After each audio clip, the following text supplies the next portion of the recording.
सभी साथियों को क्रांतिकारी जय भीम, नमो बुद्धाय, अस्सलाम वालेकुम, नमस्कार। स्वागत है आप सभी का सोशल मीडिया ही बहुजन मीडिया के पेज पर। और आज मेरे साथ बहुचर्चित एक शख्स हैं जो किसी परिचय के मोहताज नहीं है, लेकिन फिर भी मैं इनका तारुफ अपने शब्दों में जरूर कराना चाहूंगा। आज मेरे साथ पूर्व राष्ट्रीय उपाध्यक्ष एवं नेशनल कोऑर्डिनेटर बसपा पार्टी एवं संयोजक मिशन काशीराम, मैं भी काशीराम। तो मेरे साथ जो हैं आज जयप्रकाश सिंह जी हैं। तो जयप्रकाश जी, बहुत बहुत स्वागत है आपका मेरे फेसबुक पेज पर। सोशल मीडिया ही बहुजन मीडिया है। Thank you sir. मैं चाहूंगा जो दर्शक मुझे देख रहे हैं और अभी जुड़े गए हैं, और मैं चाहूंगा कि कुछ लोग और जुड़ जाएं, क्योंकि आज सोशल मीडिया ही बहुजन मीडिया के पेज पर मिशन काशीराम को चलाने वाले जयप्रकाश जी मेरे साथ हैं, और इनसे आज चर्चा करेंगे। और चर्चा के विषय को भी आप जब जुड़ेंगे तो इसको सुनेंगे। तो मेरी गुजारिश है, जितने लोग जुड़ गए हैं वो इसको आगे शेयर करते रहें, और कुछ लोग जो देख पा रहे हैं, सुन पा रहे हैं, तो और ज्यादा से ज्यादा इसमें जुड़ जाएं। जी सर। जी सर। सर, मेरा सबसे पहला सवाल आपसे सर ये है कि मिशन काशीराम संगठन बनाने का क्या उद्देश्य है आपका? जी, वो दर्शकों को बताइए। सर देखिए, अगर हम लोग अपने मूवमेंट की और पार्टी की राजनीतिक और सोशल एक्टिविटी का अगर हम लोग अध्ययन करें तो उसमें समझ में आता है कि जितने लोगों को बहन जी ने पार्टी से बाहर निकाला, उन्होंने अधिकांश लोगों ने पार्टी के या तो विरोध में काम किया या फिर जो है वो काम नहीं किया और वो घर बैठ गए किसी भी वजह से। लेकिन हम सब लोगों ने मिलकर के एक प्रोग्राम बनाया कि अगर ऐसे छोटी छोटी बातों पे हम लोग हट करके घर बैठते रहेंगे या विरोध में काम करते रहेंगे तो इससे नुकसान हमारे मूवमेंट का बहुत बड़ा हो जाएगा। तो हम लोगों ने मन बनाया कि हम लोग कोई ऐसा सिस्टम चलाएं कि पार्टी के बाहर रहते हुए भी हम लोग पार्टी के लिए काम कर पाएं। तो हमने एक आपस में मिलकर के हमने एक ये प्रोसेस चलाया कि हम लोग non BSP but for BSP, जो लोग बीएसपी में नहीं हैं वे लोग भी बीएसपी के लिए काम करें, ये हमारा प्रोग्राम है। इसलिए आपने देखा होगा ये हमारी विशेषता रही है कि हम लोग मिशन काशीराम के बारे में कम चर्चा करते हैं अपनी किसी भी स्पीच में या कैडर में, और बीएसपी के बारे में हम ज्यादा चर्चा करते हैं, क्योंकि मिशन काशीराम तो एक बहाना, एक माध्यम है। उद्देश्य बीएसपी को ही और इस मूवमेंट को मजबूत करना है, इसलिए हमने ये बनाया है। हम कहीं और इसलिए नहीं गए क्योंकि और सब लोग जो हैं वो बीएसपी के पक्ष में बात रखने के लिए और बहन जी के पक्ष में बात रखवाने के लिए अपने मन से तैयार नहीं थे, ऐसा हमको आभास था। इसलिए हमने अपना ये बैनर अपना अलग बनाया और बीएसपी के लिए बनाया। जी सर। जी, बसपा पार्टी से बाहर रहकर भी बसपा पार्टी को मजबूत करने का काम कर रहे हैं। बहुजन समाज को अपने आप से कितना जुड़ा हुआ देखते हैं? देखिए, आज की डेट में जो है, जो यूथ के अंदर जो एनर्जी है या उसके अंदर जो विचार पहुंचा है, तो उसके आधार पे ऐसा लगता है, जब हम लोग अपने आप को सोशल मीडिया पे आप लोगों के माध्यम से देखते हैं या फेसबुक पे मैं आजकल देख रहा हूं कि वो लोग कह रहे हैं, यूथ लोग कह रहे हैं कि भाई जयप्रकाश की बसपा में वापसी होनी चाहिए। तो इस बात से ये आभास होता है, हालांकि मैं उनसे नहीं बोलता हूं, लेकिन वो लोग जो अपनी तरफ से अपने विचार व्यक्त करते हैं तो उस आधार पर ऐसा लगता है कि शायद मुख्य रूप से जो बहुजन समाज के जो यूथ है वो बहुत ज्यादा हमको लाइक कर रहा है, क्योंकि अगर वो चाह रहा है कि हमारी बसपा में वापसी हो तो वो साथ में इसलिए वो इस बात को इसलिए चाह रहा है क्योंकि उसको ये पता होगा कि हम लोग मूवमेंट के लिए काम कर रहे हैं, पार्टी के पक्ष में काम कर रहे हैं, कोई साइड इफेक्ट नहीं हो पा रहा है। तो ये जो रेस्पॉन्स आ रहा है ये इस बात को प्रमाणित करता है कि यूथ हमारे पक्ष में है। जी, बसपा पार्टी में अपने आप को वापसी की अपने लिए कितनी संभावनाएं मानते हैं अपने स्तर पर? देखिए, हम लोग बहन जी को नेता मानते हैं और हम बहन जी के आदेश का पालन करते हैं, ये हमारी विशेषता रही है पार्टी की, हमारी की। तो मैं अपनी पूरी लाइफ टाइम तक भी बहन जी के आदेश की प्रतीक्षा करता रहूंगा। और जी, चाहे और अगर एमपी यहीं हो। पे जी जी जी, लेकिन आपने तो स्पष्ट कर दिया, फिर भी अगर सामने से जो अपनी बहुजन पार्टियां हैं, बहुत सारी पार्टियां हैं, मैं नाम लेना नहीं चाहूंगा इस टाइम, लेकिन जो बहुजन पार्टियां हैं अगर सामने से आपको ऑफर करती हैं बड़े पद का या किसी भी तरह से लेने का, तो किस तरह से उस चीज को देखेंगे? देखिए, आभास हो जाता है सामने वाले को, बातचीतों से, उसके वक्तव्य से आभास हो जाता है, तो वो समझ जाता है कि ये बंदा हमारी बात को मानेगा या नहीं मानेगा, या स्वीकार करेगा या नहीं करेगा। तो इसलिए सबको आभास है कि ये जयप्रकाश इस बात को, हमारी को स्वीकार करने वाला नहीं है, क्योंकि उन लोगों ने प्रयास भी कर लिए थे। जैसे हम लोग निकले थे उस समय, जब निकाला था बहन जी ने, तो तब उन लोगों ने अपने प्रयास भी किए हैं, सबके अपने अपने राइट्स भी होते हैं, तो वो प्रयास कर चुके हैं। अब वो कोई प्रयास करने वाले नहीं है, तो इसलिए ऐसा लगता नहीं है उनको, इसलिए वो करेंगे नहीं। अगर वो ऐसा कोई ऑफर भी करते हैं तो हम उसको स्वीकार नहीं करेंगे, क्योंकि हम लोग पार्टी और मूवमेंट के आदमी हैं, और साहब काशीराम जी के फॉलोअर हैं, बहन जी को हम लोग मानते हैं। जी, यहाँ पर आपसे एक माफी चाहूंगा कि जैसा कि तस्वीरों में मैं देख पा रहा हूँ, एक हमारे मित्र आपके साथ बैठे हैं, साथ ही साथ उनका परिचय भी अगर हो जाए तो दर्शकों को भी अच्छा लगेगा और मुझे भी। जी, आप जो है बौद्ध प्रकाश गौतम जी हैं। आप ललितपुर जिला में, ललितपुर उत्तर प्रदेश में ललितपुर जिला है जो मध्य प्रदेश की सीमा से टच करता है। आप जो है ग्रेटर नोएडा अथॉरिटी में आप लेखपाल हैं इस समय, और जो है हालांकि इन्होंने रिजाइन दे दिया है, इन्होंने अभी वो एक्सेप्ट नहीं हुआ है। और ये यहाँ पर प्रधान भी हैं, इनकी मतलब मम्मी जो है वो यहाँ पे प्रधान भी हैं, और इनका अच्छा खासा अपना कारोबार है। लेकिन और इनके पापा जी जो हैं वो फाउंडर मेंबर रहे हैं बहुजन समाज पार्टी के, मान्यवर साहब काशीराम जी के इनको लाने वाले इस जिले में थे। तो इनकी इच्छा थी पापा की कि मेरा बेटा जो है इस मूवमेंट को आगे बढ़ाए, जो मैंने इसको संभाला है। तो इनके जो दूसरे भाई हैं वो इंजीनियर लग चुके हैं, इनकी जो वाइफ है वो टीचर हैं, इनकी परिवार बहुत वेल सेटल्ड है। इसलिए इनका जो पूरा जीवन है, इन्होंने ये सोचा है कि मैं पापा जी के महापुरुषों के जो विचार हैं उसको मैं उसको मैं जन जन तक पहुंचाने के लिए जिस वे में भी मैं काम कर सकता हूँ उसमें करूंगा। तो ये एक कमिटमेंट इनका परिचय है, और ये प्योरली जो है मूवमेंट के साथ साथी हैं, हमारे मित्र हैं।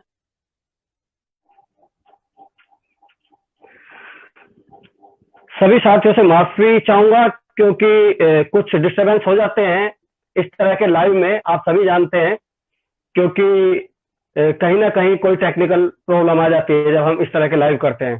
तो साथियों दोबारा से जुड़ जाइए, कुछ लोग जुड़ भी गए हैं, तो चर्चा को आगे बढ़ाएंगे जयप्रकाश जी के साथ। जी, मैं धन्यवाद देना चाहूंगा सर, जो साथी आपके पास बैठे हैं, और इन्हें भी मेरा क्रांतिकारी जय भीम नवोदय बोध जी। जय भीम, जय भीम साहब। जी जी सर, चर्चा को आगे बढ़ाते हैं, और चर्चा में आगे एक मेरा और सवाल है आपसे जी कि मौजूदा समय में, अगर हम मौजूदा समय की बात करेंगे, अभी बहुत सारे बहुजन संगठनों का आरोप है कोरोना बीमारी की आड़ में देश में बहुजनों पर अत्याचार काफी बढ़ रहा है। आप सोशल मीडिया के माध्यम से देख सकते हैं, ऐसे आरोप लगाए जा रहे हैं सरकार पर, मौजूदा सरकार पर, बीजेपी पर। तो इसमें आपकी क्या राय है? जी सर, देखिए मैंने इस पे एक पोस्ट भी डाली थी अपने जो है फेसबुक पे, सोशल मीडिया पे, कि अगर देखा जाए तो इसमें कुछ चाल तो लगती है। जैसे आपने देखा होगा कि इनको जब जानकारी थी कि लोगों के असेंबल होने से जिसकी वजह से इन लोगों ने सोशल डिस्टेंसिंग के लिए जो इन्होंने प्रोग्राम चलाया था, और अगर उनको लगता था कि सोशल डिस्टेंसिंग के अभाव में ये प्रॉब्लम क्रिएट हो सकती है लोगों के असेंबल होने से, तो इन्होंने जो है आनंद विहार के पास में, आनंद विहार के सामने लाखों लोगों को, या विभिन्न स्थानों पर लाखों लोगों को इकट्ठा असेंबल क्यों होने दिया? क्योंकि वो कोई एक, अगर इसमें जातिवाद भी देखा जाए तो वो किसी एक जाति के लोग नहीं थे, वो तो सभी जाति के लोग थे, मेहनत मजदूरी करने वाले लोग थे। और मंदिर के नाम पर इन्होंने साउथ इंडिया में इनके लोग असेंबल हुए हैं।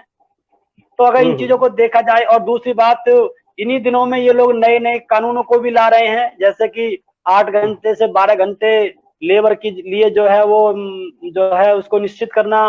तो ये सब चीजें जो उनकी सरकार भी बन रही है मध्य प्रदेश के अंदर, आप देखिए वहां भी तो लोग असम्बल हुए होंगे, चाहे वो विधायक ही क्यों ना हो, वो तो और ज्यादा वीआईपी लोग होते हैं। तो अगर इनको ऐसा लगता कि ऐसा होने से ये प्रॉब्लम बढ़ सकती है, तो फिर ये शायद ऐसी एक्टिविटी नहीं करते। तो ऐसे सब चीजें होना और उनको परमिशन मिलना एक तरीके से, क्योंकि बिना परमिशन के या उनकी बिना संज्ञान के तो कोई काम हो ही नहीं सकता था। तो ऐसा लगता है कि ऊपर से अत्याचार देखो बढ़ रहा है। आपकी कहाँ सोशल डिस्टेंसिंग रही, उसके बावजूद भी लोग असम्बल होकर के एक दूसरे को पिटाई कर रहे हैं।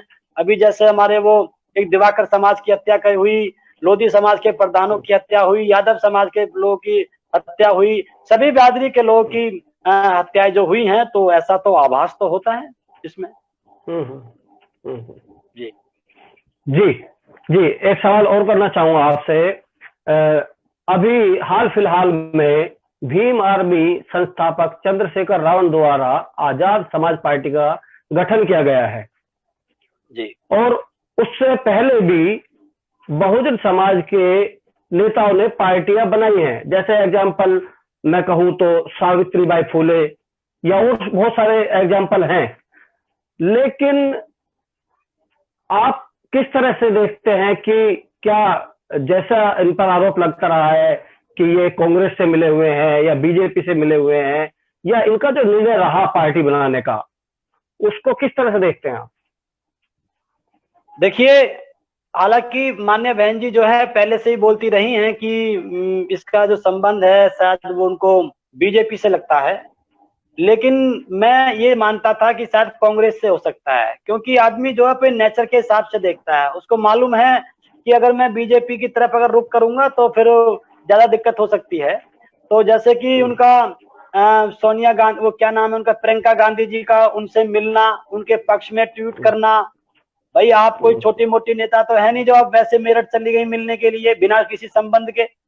तो इस आधार पर ऊपर से फिर जो मुझे ऐसे लगता है जैसे जो पॉलिटिकल जो सपोर्ट है वो बीजेपी का है और आर्थिक सपोर्ट जो है वो शायद कांग्रेस का है, क्योंकि हमारे मान्यवर साहब काशीराम जी के द्वारा चलाए गए मूवमेंट से सबसे ज्यादा नुकसान जो है वो कांग्रेस को हुआ है, मैं कहता रहा हूँ। तो इसलिए जो ना कांग्रेस चाहेगी कि एक किसी फूट डालने वाले नेता को उभारा जाए पैसे वैसे दे करके। तो इस आधार पे लगता है, और आपने देखा होगा उनका बीजेपी के जो आरएसएस जो है नागपुर में, उसके सामने जब उनकी शान बनी हुई थी कि वहां पे कोई राष्ट्रीय झंडा जो हमारा, हालांकि उनकी मानसिकता गलत थी कि उसे कोई फहरा नहीं सकता तिरंगा झंडा को, तो जिनकी सरकार है तो वो ऐसे कैसे फहराने देते, वो तो रासू को लगा देते, वो तो कहते भैया यहाँ पर झगड़ा होने के चांस है, इसकी सत्ता है, वो कैसे मान जाता। तो ऐसा लग रहा है कि शायद कांग्रेस और बीजेपी दोनों का इसमें जो है मिलकर के सपोर्ट है। साहब काशीराम तो कहते ही रहे हैं कि ये दोनों सांपनाथ और नागनाथ है, इनका उद्देश्य दोनों का एक ही है, एक आस्तीन के अंदर रहता है, एक बाहर से दिखाई देता है।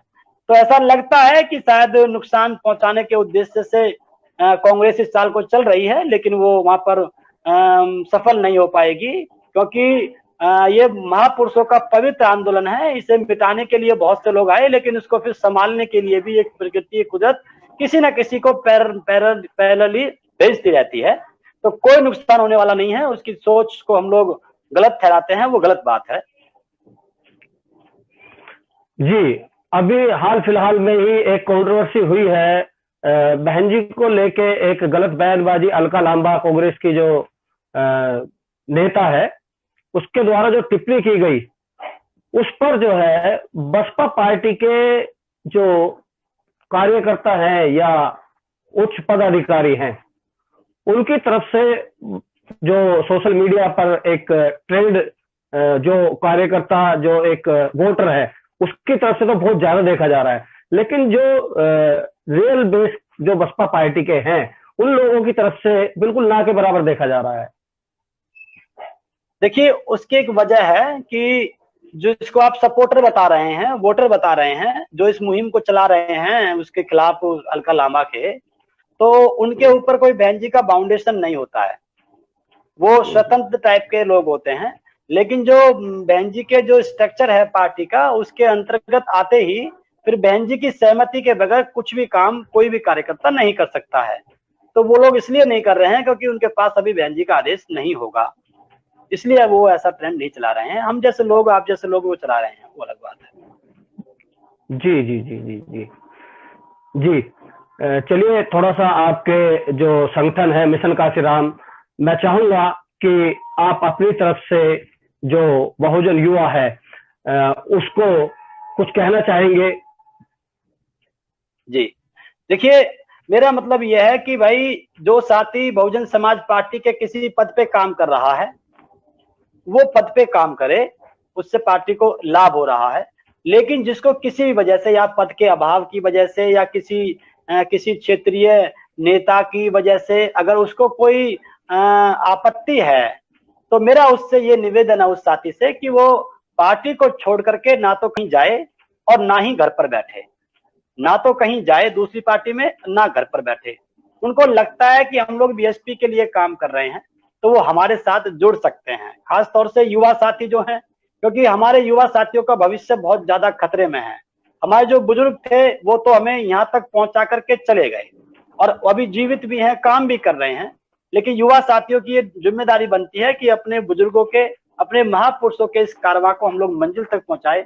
और ये जो मामला बड़ा टेक्निकल मामला, मतलब ये जो जमाना है ये टेक्निकल जमाना है, और इसका हम लोग सोशल मीडिया के रूप में हम लोग इसका यूज करते हैं, जैसा आप भी यूज कर रहे हैं इसको। तो जी इसको हम लोग ज्यादा बिना किसी कंट्रोवर्शियल बात किए बगैर बिल्कुल समन्वय बनाते हुए हम लोग इसका यूज करें। और जब तक ये लॉकडाउन का मामला चल रहा है, जब तक भी ये लोग रेस्ट्रिक्शन लगाते हैं मीटिंग्स पर, तो तब तक हम लोग जो है सोशल मीडिया का प्रयोग करें। आगे भी प्रयोग करते रहें। तो हम लोग प्रोग्राम चलाएंगे अब बहुत जल्दी कि social media on Facebook under bracket, social media, वो माफ कीजिएगा, mission Kanshiram on Facebook under bracket social media. हम इस पे जो यूथ को तैयार करेंगे कि भाई आपको कुछ नहीं करना, आपको केवल हमारे इस नॉन ऑर्गेनाइज्ड ऑर्गेनाइजेशन के अंदर आपको हमारा कोई भी पद जो उचित होगा वो आपको लेना है। उसके लिए आपको ये काम करने होंगे, वो हम सोशल मीडिया के माध्यम से रख देंगे कि भाई आपको हम आपके पास एक एंड्रॉइड फोन होना चाहिए, आपके पास में जो है उसको शेयर करना है हमारी पोस्ट को, हमारी लाइव हमने कैडर कैंप चला रखा है। देखिए साथियों, देखिए सर जी, ये बहुत जो है अच्छी बात मैं बताने जा रहा हूं जो मैंने महसूस की है। साहब काशीराम जी एक बात कहते थे, अगर आपकी नीयत साफ है तो रास्ते बहुत है, और नीयत में खोट है तो बहाने बहुत हैं। देखो ये लॉकडाउन के अंदर बिल्कुल देश को बंद कर दिया गया, पूरी दुनिया में ये महामारी जो भी फैली, तो हम लोगों ने, हमारी नीयत साफ थी, तो हम लोगों ने सोचा मिलकर के आपस में बातचीत करी, तो हमने लाइव कैडर कैंप हमने शुरू किया, जिसको कई लाख लोगों ने देखा है। तो ये नीयत साफ होने जी की वजह से ऐसा है। और हमने कोई कंट्रोवर्शियल, हमने कोई ब्राह्मण के पक्ष में, क्षत्रिय के पक्ष में, वैश्य के पक्ष में, किसी के मतलब किसी के विपक्ष में हमने कोई ऐसी बात नहीं रखी, तो कोई दिक्कत नहीं आ रही है। तो मेरा मानना यह है कि आज के परिप्रेक्ष्य के हिसाब से आप लोग सोशल मीडिया का अच्छा प्रयोग करें, अच्छे अच्छे पक्ष में प्रयोग करें, और बहुजन समाज पार्टी को आप कमजोर ना पड़ने दें। ये सब लोग, हम सब लोग जो हैं ये इस आंदोलन के हिस्सा हैं, कोई छोटा हिस्सा है, कोई बड़ा हिस्सा है। फूले हैं, साहू हैं, बाबा साहब हैं, रामास्वामी नाइकर हैं, और जो हमारे और भी महापुरुष हैं, जो हैं हमारे संतगाड़ के महाराज हैं, या हमारे जो हैं और जो ललित सिंह यादव हैं, बिरसा मुंडा हैं, तो बहुत ऐसे लोग हैं, मान्यवर साहब काशीराम हैं, बहन जी हैं, हम हैं, आप हैं। ये सब जो लोग हैं ये इस मूवमेंट के पार्ट हैं। तो हम लोगों को आपस में कोई कंट्रोवर्सी किए बगैर हम लोग को इस मूवमेंट को मंजिल तक पहुंचाने के लिए काम करना चाहिए। ऐसा मेरा सभी साथियों से और मुख्य रूप से बहुजन समाज के युवाओं से मेरा निवेदन है कि इस मूवमेंट को, इस बने बनाए घर को आप बचा लीजिए। इसमें छोटी मोटी अगर इसका प्लास्टर टूट भी गया है तो उसको हम लोग रिपेयर कर लेंगे, लेकिन रिप्लेस करने की हमको आवश्यकता नहीं है। जी, समय का अभाव सभी के पास होता है, और आपने जो कीमती समय मेरे सोशल मीडिया ही बहुजन मीडिया पेज को दिया, उसके लिए मैं बहुत बहुत आभारी हूं और बहुत बहुत साधुवाद करता हूं आपका। और भविष्य में भी आपके साथ जुड़ने की इच्छा रखता हूं। और मेरा क्रांतिकारी जय भीम नमो बुद्धाय। फिर एक बार आगे फिर जुड़ेंगे सर आपसे। जी सर, थैंक यू सर।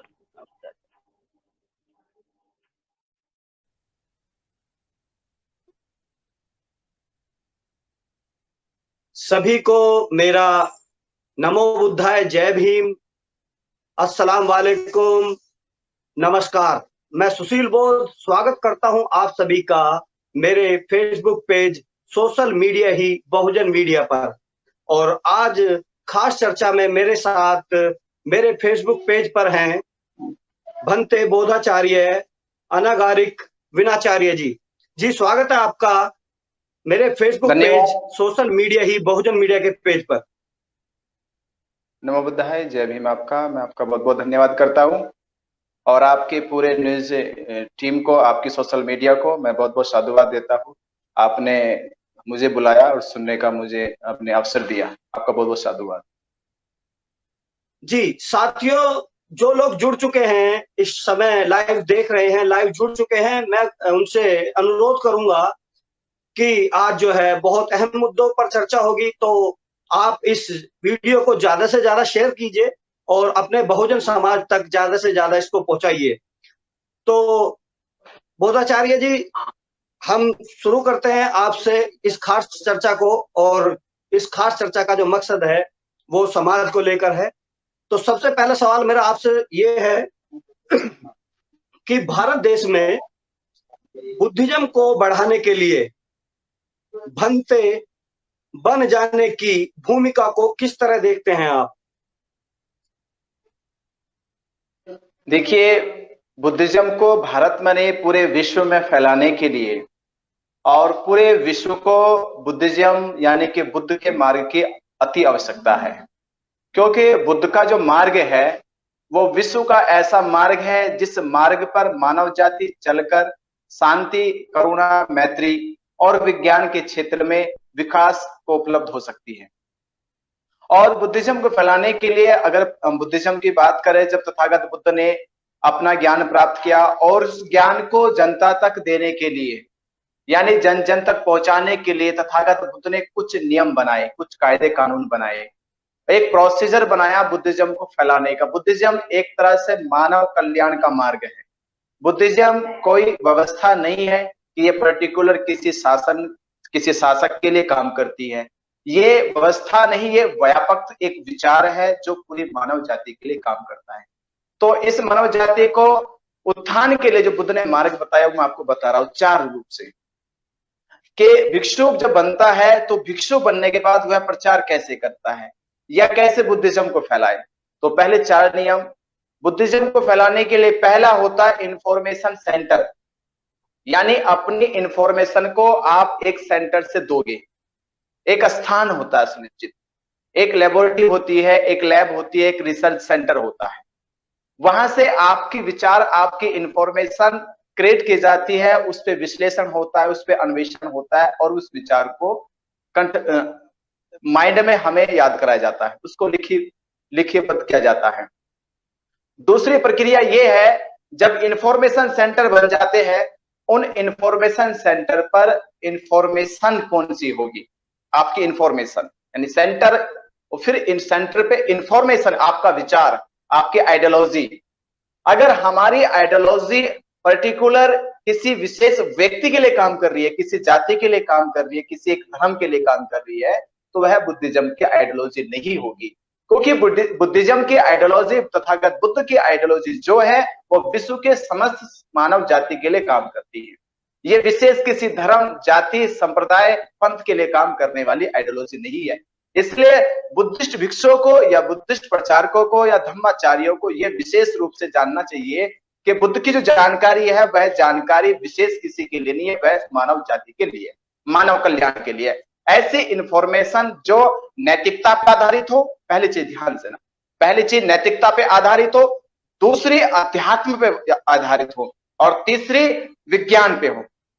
पूरे विश्व में मानव जाति को तीन चीज जरूरत होती है, नैतिकता सिद्धांत की यानी शील की, दूसरी अध्यात्म स्पिरिचुअलिटी की यानी ध्यान साधना की, जिससे हम मन को शांत करते हैं, अपने व्यवहार में हम एक अच्छा अनुभव लाते हैं, और तीसरा विज्ञान। विज्ञान का अर्थ यह है कि बुद्ध ने विज्ञान को किस तरह से एक्सप्लेन किया और समाज को समझाया कि प्रकृति और मानव के बीच में सामंजस्य डालने के लिए, प्रकृति और मानव के बीच में सामंजस्य डालने के लिए जो सिद्धांत बनाया जाता है वही सिद्धांत विज्ञान कहलाता है। विज्ञान मनुष्य के आइडिया और प्रकृति के तत्वों द्वारा निर्मित होता है, जिसको हम विज्ञान कहते हैं। तो ये 3 सिद्धांत हमारी इंफॉर्मेशन में होने चाहिए। तीसरा, तथागत बुद्ध ने कहा है कि इंफॉर्मेशन को लोगों तक पहुंचाने के लिए मैसेंजर, भिक्षु या प्रचारक संघ की आवश्यकता होती है। तो वहां अब भिक्षु संघ की बात बुद्ध करते हैं कि जब तक हमारे पास प्रचारक संघ नहीं होगा, मैसेंजर नहीं होगे जो इंफॉर्मेशन को लोगों तक पहुंचाएंगे, तब तक किसी भी इंफॉर्मेशन, किसी भी संस्कृति, किसी भी सभ्यता या कल्चर का विकास नहीं हो सकता। विकास करने में सबसे जुड़ी अहम भूमिका है वह है प्रचारक की, क्योंकि प्रचारक एक तरह से नेटवर्क है। अगर जब तक वह लोगों से इंफॉर्मेशन का नेटवर्क नहीं बनाएगा, तब तक लोगों का भला नहीं हो सकता। इसलिए बुद्ध ने कहा था कि चरित भिक्खवे बहुजनिताय बहुजन सुखाय लोकानुकंपाय बहुसनिताय, यानी भिक्षु चारिका करता रहे। भिक्षु को बुद्ध विहार पर बैठ के आराम नहीं करना चाहिए।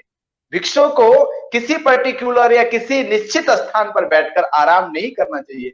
भिक्षु जब तक वर्षावास का समय ना हो, तब तक लगातार समाज में जाकर समाज को जागृत करने का काम करे, समाज के कल्याण का काम करे, समाज को एक दिशा देने का काम करे। ये चारिका का जो प्रावधान बुद्ध ने दिया है, इस चारिका पर बुद्ध ने देखा होगा आपने धम्म व्हील बना होता है, धम्म चक्र बना होता है। तो धम्म चक्र यही संदेश हमको देता है कि हम कंटिन्यू धम्म की चारिका करते रहे। तो ये जो चारिका का प्रावधान है, यही बुद्ध के संघ में बहुत महत्वपूर्ण प्रावधान है। तो हम देखते हैं जो प्रावधान बुद्ध देते हैं, ये प्रावधान जब अगली कड़ी में जाते, 3 कड़ी हमारी पूरी हो जाती है, यानी इंफॉर्मेशन सेंटर, इंफॉर्मेशन और आपके मैसेंजर, और आपके चौथा जो पायदान है वह संघदान का। हेलो जी जी जी जी, हाँ सुन रहे ना जी उसको, जी जी सुन रहे ना? Okay okay. तो जो चौथा जो पिलर बनाया बुद्ध ने, चौथा पिलर बनाया संघदान का, जिसे बाबा साहब अम्बेडकर ने भी दीक्षा के बाद समझाने की कोशिश करी कि बाबा साहब अम्बेडकर ने हमको कहा था कि आप अपनी आय का 5% यानी पूरी इनकम का, आपकी जो पूरी आय है, पूरी इनकम है, उस इनकम का धम्म प्रचार के लिए, धम्म के विकास के लिए, धम्म को बढ़ाने के लिए, जनता के कल्याण के लिए अपनी आय का 5% दान दे।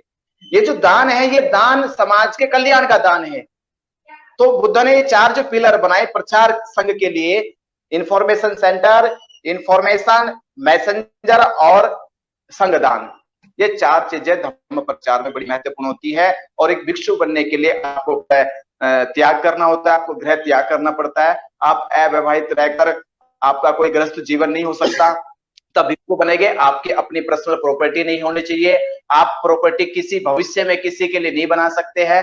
आप स्वयं एक प्रॉपर्टी है ये मानकर काम करें कि मैं स्वयं एक प्रॉपर्टी हूं, इससे अलग मेरी कोई प्रॉपर्टी नहीं है। और आपकी पूरी प्रॉपर्टी यानी मेरी भी खुद की जो प्रॉपर्टी है, ये प्रॉपर्टी भी, इस पर समाज का पूरा अधिकार है। इस तरह से एक भिक्षु का कर्तव्य होता है। जी, बहुत सुंदर जवाब आपका और बहुत ही संतुष्टि भरा आपका जवाब रहा। और अगला सवाल मैं आपसे पूछना चाहूंगा कि बुद्धिज्म को राष्ट्र सेवा, राष्ट्रीय अखंडता, प्रबुद्ध राष्ट्र बनाने में बुद्धिज्म को किस तरह जोड़ते हैं आप? देखिए, बुद्धिज्म तो एक ऐसा मार्ग है, एक ऐसा सिद्धांत है जिसने भारत की सभ्यता को विश्व की सभ्यता के सामने लाकर खड़ा किया है। जब भारत की सभ्यता का जिक्र होता है या विश्व की जितनी भी सभ्यताएं हैं, उन सभ्यताओं में कहीं ना कहीं बुद्ध के दर्शन के जिक्र सबसे पहले होता है। सबसे पहले अभी 2016 या 17 में एक इंटरनेशनल कॉन्फ्रेंस हुई थी, तो उसमें समय भी एक सभ्यता के ऊपर, कल्चर के ऊपर और विश्व को एक कौन सा अच्छा मार्ग दे सकता है, इस पर चर्चा जब हुई तो वहां सभी लोगों ने बुद्धिज्म को वोट किया। अब मैं बुद्धिज्म की बताना चाहता हूं कि बुद्धिज्म कैसे एक राष्ट्र या दुनिया को सेवाएं देता है। बुद्धिज्म का पहला सिद्धांत है, जहां हम बात करते हैं शिक्षा की यानी प्रबुद्ध राष्ट्र बनाने की। तो बुद्धिज्म कहता है कि प्रबुद्ध राष्ट्र बनाने के लिए शिक्षा पहला उद्देश्य है, दूसरा उद्देश्य है संस्कार, तीसरा उद्देश्य है संगति। यानी 3 चीजें बड़ी भूमिका में आती है बुद्धिज्म की प्रबुद्ध राष्ट्र बनाने में, यानी शिक्षा, संस्कार और संगति। बुद्धिज्म की जो शिक्षा का पिलर है, वो शिक्षा का पिलर है 3 प्रकार की शिक्षा पर। पहली शिक्षा है नैतिकता की शिक्षा, दूसरी शिक्षा जो हमारी है वह अध्यात्म की शिक्षा, और तीसरी विज्ञान की शिक्षा। ऐसी शिक्षा अगर मानव कल्याण को दी जाए, यानी जनमानस को दी जाए, तो ऐसे जनमानस कभी भी अंधविश्वास, अंधश्रद्धा, अंधभक्ति से कभी टूट नहीं सकता, वह विकास की ओर जाएगा, विज्ञान की ओर जाएगा। और दूसरा है उसके साथ शिक्षा के साथ संस्कार हमने जोड़ा। शिक्षा संस्कार का अर्थ यह होता है, बुद्धिज्म कहता है अगर शिक्षा दी जा रही है तो उसको शीलों का संस्कार देना जरूरी है। अगर हम शीलों का संस्कार नहीं देंगे तो हमारा सामाजिक ढांचा टूट जाएगा, और सामाजिक ढांचा अगर टूट गया तो शिक्षा किसी काम की नहीं रहेगी। इसलिए बुद्ध ने शिक्षा को प्रोटेक्ट करने के लिए, शिक्षा की रक्षा करने के लिए शील दिया। तो जो शील लगा वो हमारी शिक्षा की रक्षा करती है। जैसे आपने देखा एक पिता अपने बच्चों को बहुत अच्छे स्कूल में पढ़ाता है, यूनिवर्सिटी में पढ़ाता है, वो एजुकेशन तो अच्छी लेता है, पर एजुकेशन के साथ साथ वह नशा भी करने लग जाता है, वह बियर पीता है, सिगरेट पीता है, वह असंगति करता है, वह दूसरे लोगों को छेड़ता है, झगड़े करता है। तो ये क्या है कि एजुकेशन तो ली, पर एजुकेशन के साथ साथ वह कुसंगत में भी चला गया। इसलिए बुद्ध ने कहा कि इस एजुकेशन को प्रोटेक्ट करने के लिए शील यानी जो संस्कार है वह होना आवश्यक है। तीसरा इसी में अंदर है आपका, वह संगति, यूनाइटेड करना। एक शिक्षित व्यक्ति फैमिली को यूनाइटेड करता है, समाज को यूनाइटेड करता है और राष्ट्र को यूनाइटेड करता है। जो व्यक्ति समाज को, परिवार को और राष्ट्र को यूनाइटेड करने का काम करता हो वही वास्तव में शिक्षित व्यक्ति। अब इसका दूसरा आपने बताया राष्ट्र के समृद्ध राष्ट्र। बुद्धिज्म समृद्ध राष्ट्र के बारे में क्या बताते हैं? तो बुद्धिज्म में समृद्ध राष्ट्र बनाने के लिए होता है आर्थिक बदलाव। तो आर्थिक बदलाव में बुद्ध कहते हैं कि सम्यक कर्म और सम्यक जीविका पर, ये दो सिद्धांत बड़ा विचार देते हैं कि सम्यक जीविका और सम्यक कर्म। हमारी जीविका ऐसी रहे कि किसी जीव की हिंसा नहीं होनी चाहिए, किसी जीव को नुकसान नहीं होना चाहिए हमारी जीविका जीते हुए। आपका कर्म महानता का कर्म होना चाहिए। अक्सर आपने देखा है, सुना भी है अब तक लोगों ने, जो लोग इस वीडियो को देख रहे हैं, सुन रहे हैं, मैं उनसे कहना चाहता हूं विशेषकर कि आपने सुना कि कोई भी कर्म छोटा नहीं होता, पर बुद्धिज्म कहता है कि कर्म छोटे होते हैं। कर्म छोटे बड़े होते हैं और कर्मों से ही आदमी के कैरेक्टर का पता चलता है। अगर आपने देखा होगा, अगर एक भंगी समाज का व्यक्ति अगर सड़क साफ करता है तो लोग उसको भंगी कहते हैं। अगर एक अब्राह्मण समाज का आदमी सड़क साफ करता है तो उसको कोई भंगी नहीं कहेगा, उसको ब्राह्मण कहेगा, क्योंकि उसने अपना कैरेक्टर पहले एजुकेशन स्तर पे बनाया है। ये लोगों के ध्यान में चला गया कि कैरेक्टर हमारे कर्म से ही बनता है, तो हमें कर्मों को ऐसा महान बनाना है कि हमारा कैरेक्टर भी महान बने। तो बुद्ध ने कर्मों को महानता की ओर बताया। यानी कर्म कैसा? शिल्पकारी का, यानी इंजीनियरिंग का कर्म आपका होना चाहिए, और दूसरा बिजनेस का कर्म होना चाहिए। ये दो कर्म आपको बिजनेस में और आपके व्यापार में, आपके आर्थिक सुधार में, आपके देश की और समाज की अर्थव्यवस्था में मुख्य भूमिका निभाते हैं। जो देश शिल्पकार यानी इंजीनियरिंग पे फोकस करता है और बिजनेस पे फोकस करता है, वह समाज, वह राष्ट्र तरक्की करता है। और दूसरा समृद्ध राष्ट्र का स्वच्छ जीवन और स्वस्थ जीवन। अगर हम अपने जीवन को स्वच्छ और स्वस्थ बनाना चाहते हैं तो उसके तीन मुख्य पिलर है। पहला पिलर यह है कि हम अपने आहार को शुद्ध कर ले। अगर हमारा आहार शुद्ध होगा तो हमारा समाज समृद्ध बनेगा, स्वच्छ बनेगा और स्वस्थ बनेगा। दूसरा है हम अपने आसपास के पर्यावरण को शुद्ध रखें, ज्यादा से ज्यादा साफ सफाई अपने घर के सामने की करें, पेड़ पौधे ज्यादा लगाए, पेड़ पौधों को पानी दे, उनकी सिंचाई करे, उनकी रक्षा करे।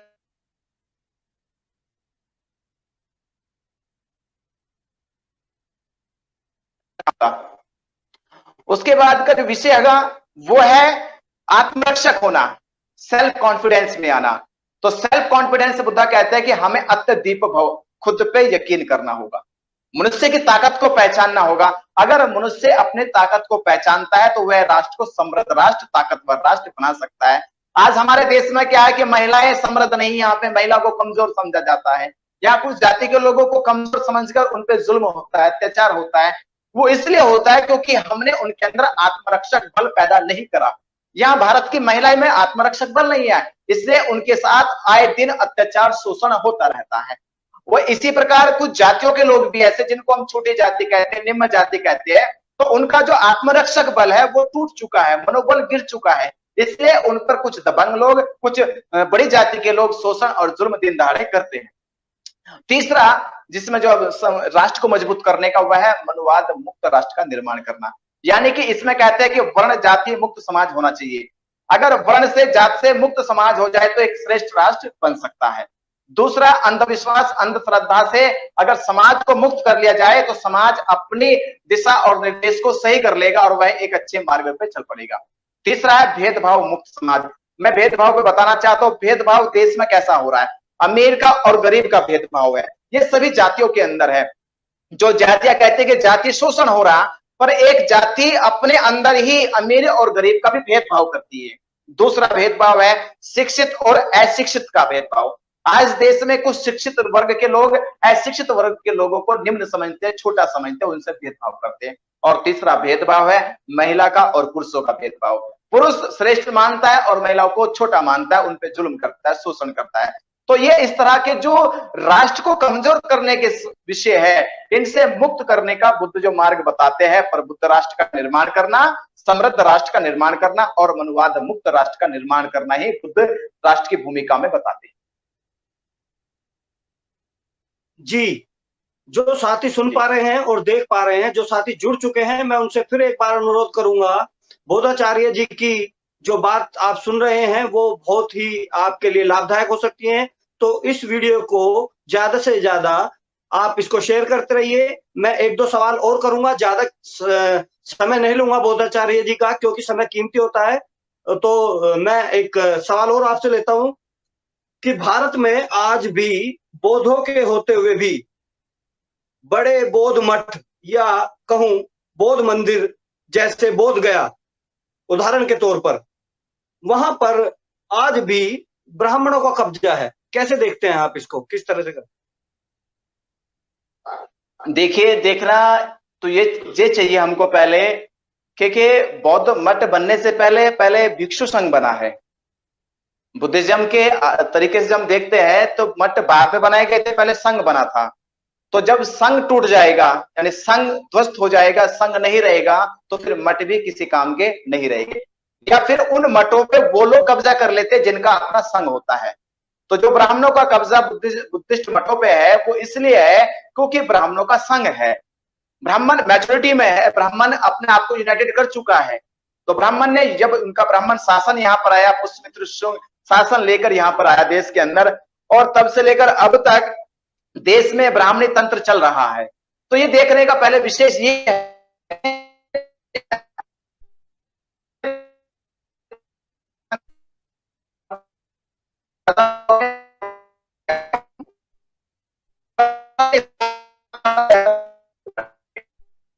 जी, माफी चाहूंगा, बीच में आवाज ब्रेक हो रही है आपकी। आप अगर चाहें तो अपने ईयरफोन को एक बार चेक कर लीजिए, आवाज ब्रेक हो रही है आपकी तरफ से। मुझे लग रहा है थोड़ा सा नेटवर्क प्रॉब्लम की डिस्टरबेंस उधर। आप सुन पा रहे हैं मुझे? हेलो,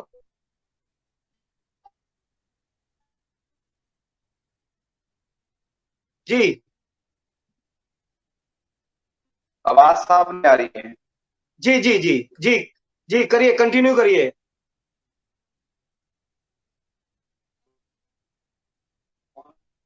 हेलो, जी जी जी, बिल्कुल आवाज आ रही है, कंटिन्यू करिए जी, आप।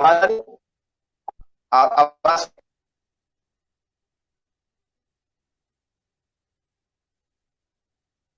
हेलो जी, थोड़ी नेटवर्क प्रॉब्लम आपकी तरफ से शायद हो रही है, आप देखिए थोड़ा सा। जी, तो जब तक हमारा भिक्षु संघ नहीं बनेगा, भिक्षु संघ ही मठों की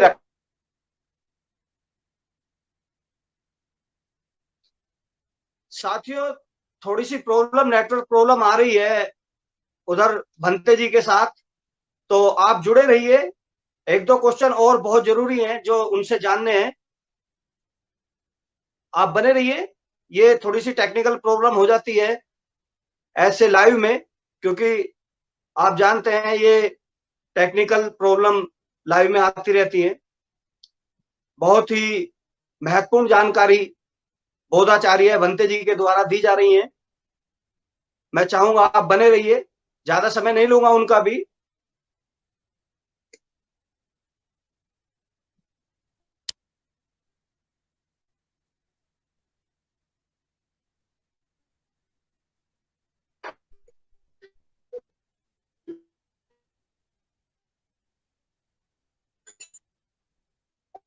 जी, क्या सुन पा रहे हैं आप मुझे?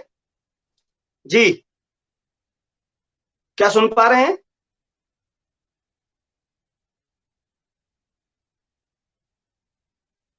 जी, बोधाचार्य जी, सुन पा रहे हैं आप मुझे?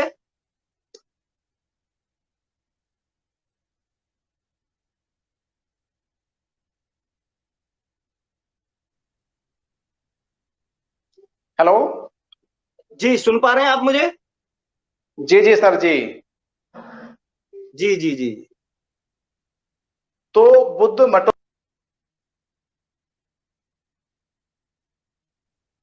जी, अगर भिक्षु संघ नहीं होगा तो बुद्ध मठों की रक्षा नहीं हो सकती है, क्योंकि मठों के जो रक्षक है वो संघ का। तो क्या हुआ कि भारत से भिक्षु संघ एक तरह से पूरी तरह से नष्ट हो चुका है। भारत में ऐसा डेडिकेशन भिक्षु संघ नहीं है। आपने देखा होगा, अगर भारत में जब आप भक्तों को देखते हैं, भिक्षुओं को देखते हैं, तो आपको 60+ ईयर के आपको मिलते होंगे। आपको 60 साल से ज्यादा मिलते होंगे, 70 साल इसमें मिलते होंगे। आपको बहुत कम मिले होंगे जो 20 ईयर, 25, 30 ईयर के रहे होंगे। तो जब भारत में नौजवान और तरुण और ऊर्जावान भिक्षु नहीं होंगे तो फिर मठों की रक्षा कैसे की जाएगी? क्योंकि मठों को संचालित करने का जो पूरा डिसिप्लिन है वो भिक्षुओं के साथ होगा, और भिक्षु संघ नहीं होगा तो फिर मठों की रक्षा करेगा कौन? अभी आपने देखोगे, आप शायद गाजियाबाद में है, तो गाजियाबाद के पास दिल्ली आपके पड़ता है। दिल्ली में 250 बुद्ध विहार है, और 250 बुद्ध विहारों में जब आप विजिट करोगे तो आपको पूरे दिल्ली में 100 भी भिक्षु नहीं मिलेंगे। आपको वहां 100 भिक्षु नजर नहीं आएंगे। तो क्या है कि बुद्ध विहार इसलिए खाली पड़े हैं क्योंकि भिक्षु संघ नहीं है। और जब कोई जगह खाली हो जाती है तो उस पे उस आदमी का कब्जा हो जाता है जो मैच्योरिटी में है, जो शासन सत्ता में है। तो उसका संघ का आदमी आके उस पे हावी हो जाता है, उस पे अपना तरह से काम करना, उसके कार्यविधि, उसके प्रोग्राम करना शुरू कर देता है।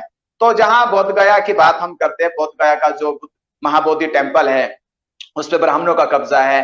तो उस कब्जे के 2 रीजन आप समझ लीजिए। पहला रीजन कि भिक्षु संघ नहीं है, दूसरा रीजन है कि अपनी सरकार शासन सत्ता नहीं है। जैसे सम्राट अशोक के शासन काल में हजारों बुद्ध विहार बनाए गए, हजारों बुद्ध मठ बने, हजारों मेडिटेशन सेंटर बनाए गए, जो अपना शासन था। तो जैसे अभी बहन कुमारी मायावती 2007 से 2012 तक शासन किया, तो उत्तर प्रदेश के अंदर अनेकों जिलों में बुद्ध विहारों के नवनिर्माण के लिए, उनके रखरखाव के लिए बहन जी ने काफी प्रमोशन दिया समाज को, उसके बुद्ध विहारों को प्रमोट किया, उनके रखरखाव के लिए समाज को बहुत ज्यादा सहयोग किया। तो जब सरकार होती है तो सरकार के संरक्षण में धर्म या विचार पनपता है, फूलता है, वो अपने आप को सुरक्षित महसूस करता है। तो हमको विशेष ये ध्यान लगाना होगा कि अगर मठों की रक्षा करनी है, अपने मठों को सुरक्षित करना है, उनको संरक्षित करना है, तो 2 विषय ध्यान रखना होगा। पहला, भिक्षु संघ का निर्माण करना होगा जो उनका रखरखाव कर सके, और दूसरा, अपने शासन पे जोर देना होगा। इससे ही हम मठों की रक्षा कर सकते हैं, अन्य कोई ऐसा रास्ता नहीं है कि हम मठों को बचा पाए। जी, बहुत ही सटीक और सुंदर जवाब रहा ये भी आपका। चलते चलते 2 मिनट का समय और लूंगा आपसे। जो आज मैं देखता हूँ मौजूदा समय में, सर लास्ट सवाल है, बहुत छोटा सा है और छोटा सा ही इसका जवाब आपकी तरफ से लेना चाहूंगा। मैं आज जो देखता हूँ भारत के अंदर 2 तरह की विचारधारा काम कर रही है सर। एक अम्बेडकरवादी जी जी और एक बुद्धिज्म। जो अम्बेडकरवादी हैं वो अपने आप को बुद्धिज्म से नहीं जोड़ पा रहे हैं, जबकि बाबा साहब का खुद का सपना था बोध में भारत का। बुद्धिज्म जो अम्बेडकरवादी अपने आप को कह रहा है खुद से, जो अम्बेडकरवादी अपने आप को खुद से कह रहा है, वो बुद्धिज्म को अपनाने के लिए तैयार नहीं है। वो सारे आडंबर आज भी जिससे बाबा साहब ने दूर रहने के लिए कहा था वो कर रहा है, लेकिन समाज में अपने आप को अम्बेडकरवादी दिखा रहा है। जी जी जी। देखिए, सवाल आज के परिप्रेक्ष्य में बहुत अच्छा आपका ये है। ये सवाल इतना महत्वपूर्ण है क्योंकि आज समाज की दिशा पे काम करने वाला सवाल ये है। आपको मैं एक थोड़ी सी जानकारी ये बता दूं कि इस्लाम धर्म में वहां कई सारे पैगंबर हुए, नबी हुए, पर वह फिर भी केवल अल्लाह के कानून और नियम को ही मानते हैं। दूसरा, सिखों में 10 गुरु हुए, पर वह गुरु ग्रंथ साहिब यानी उनका जो ग्रंथ है उस ग्रंथ को मानते हैं। उसी पे सारे के सारे लोग ध्यान लाते हैं, अमल करते हैं, उसी के नियम और कायदे कानून पर चलते हैं। इसी तरह से आपको ये समझना होगा कि तथागत बुद्ध ने जब अपना अंतिम शब्द बोला अत्य दीप भव, और उस समय के उनके जो प्रिय शिष्य थे, उनके प्रिय जो उनके नजदीक रहने वाले थे भंते आनंद, तो भंते आनंद ने यह कहा कि आपके बाद आपके इस धम्म का, इस श्रेष्ठ मार्ग का उत्तराधिकारी कौन बनेगा?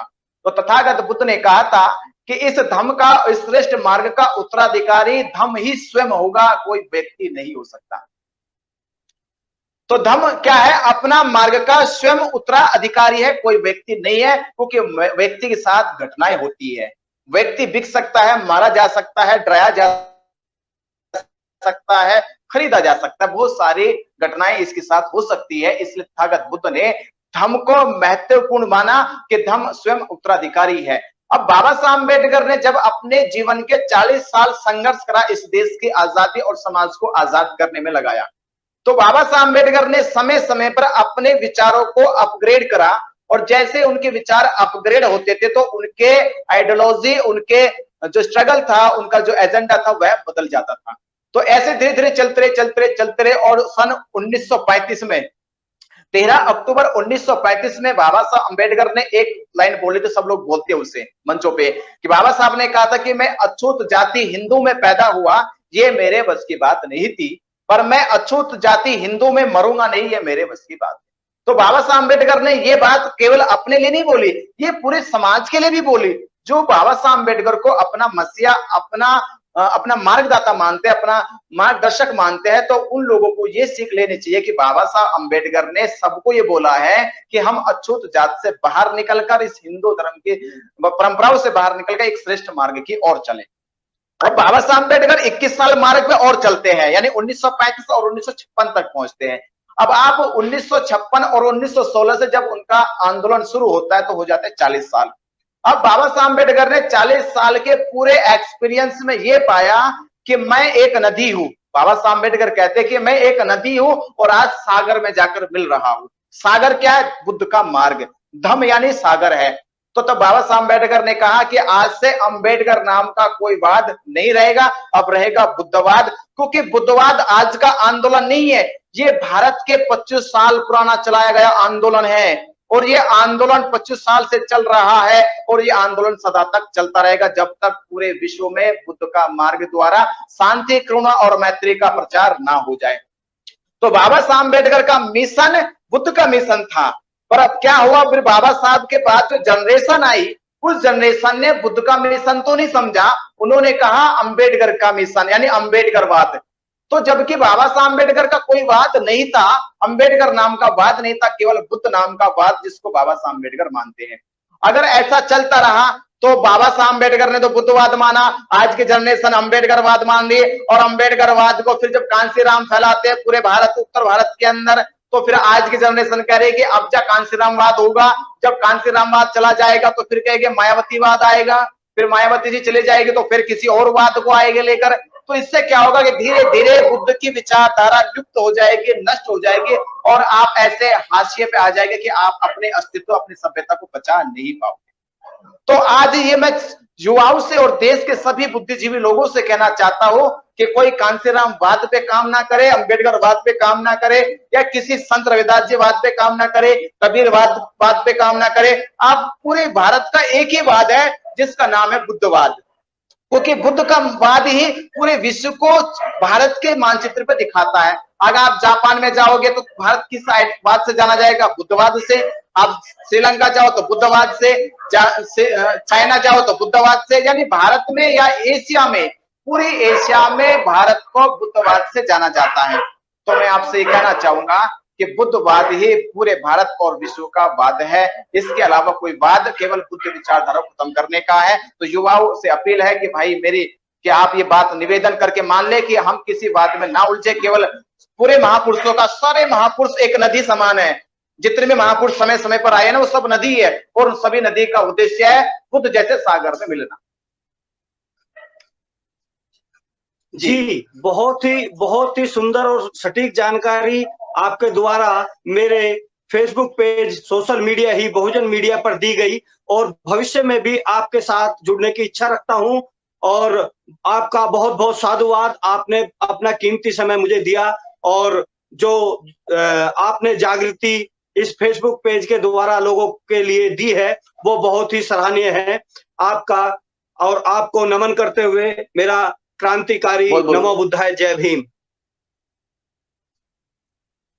बहुत बहुत साधुवाद, बहुत बहुत नमो बुद्धाय आपका। और मैं मंगल कामनाएं करता हूँ कि आपका ये न्यूज चैनल और आपका सोशल मीडिया ज्यादा से ज्यादा लोगों तक पहुंचे, फैले, और आप एक दिन अच्छी बुलंदियों पे जाए।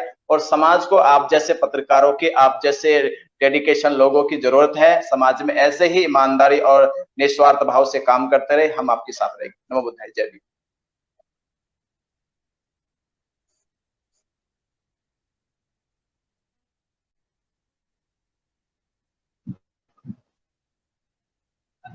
सभी साथियों को मेरा क्रांतिकारी जय भीम, नमो बुद्धाय, अस्सलाम वालेकुम, नमस्कार।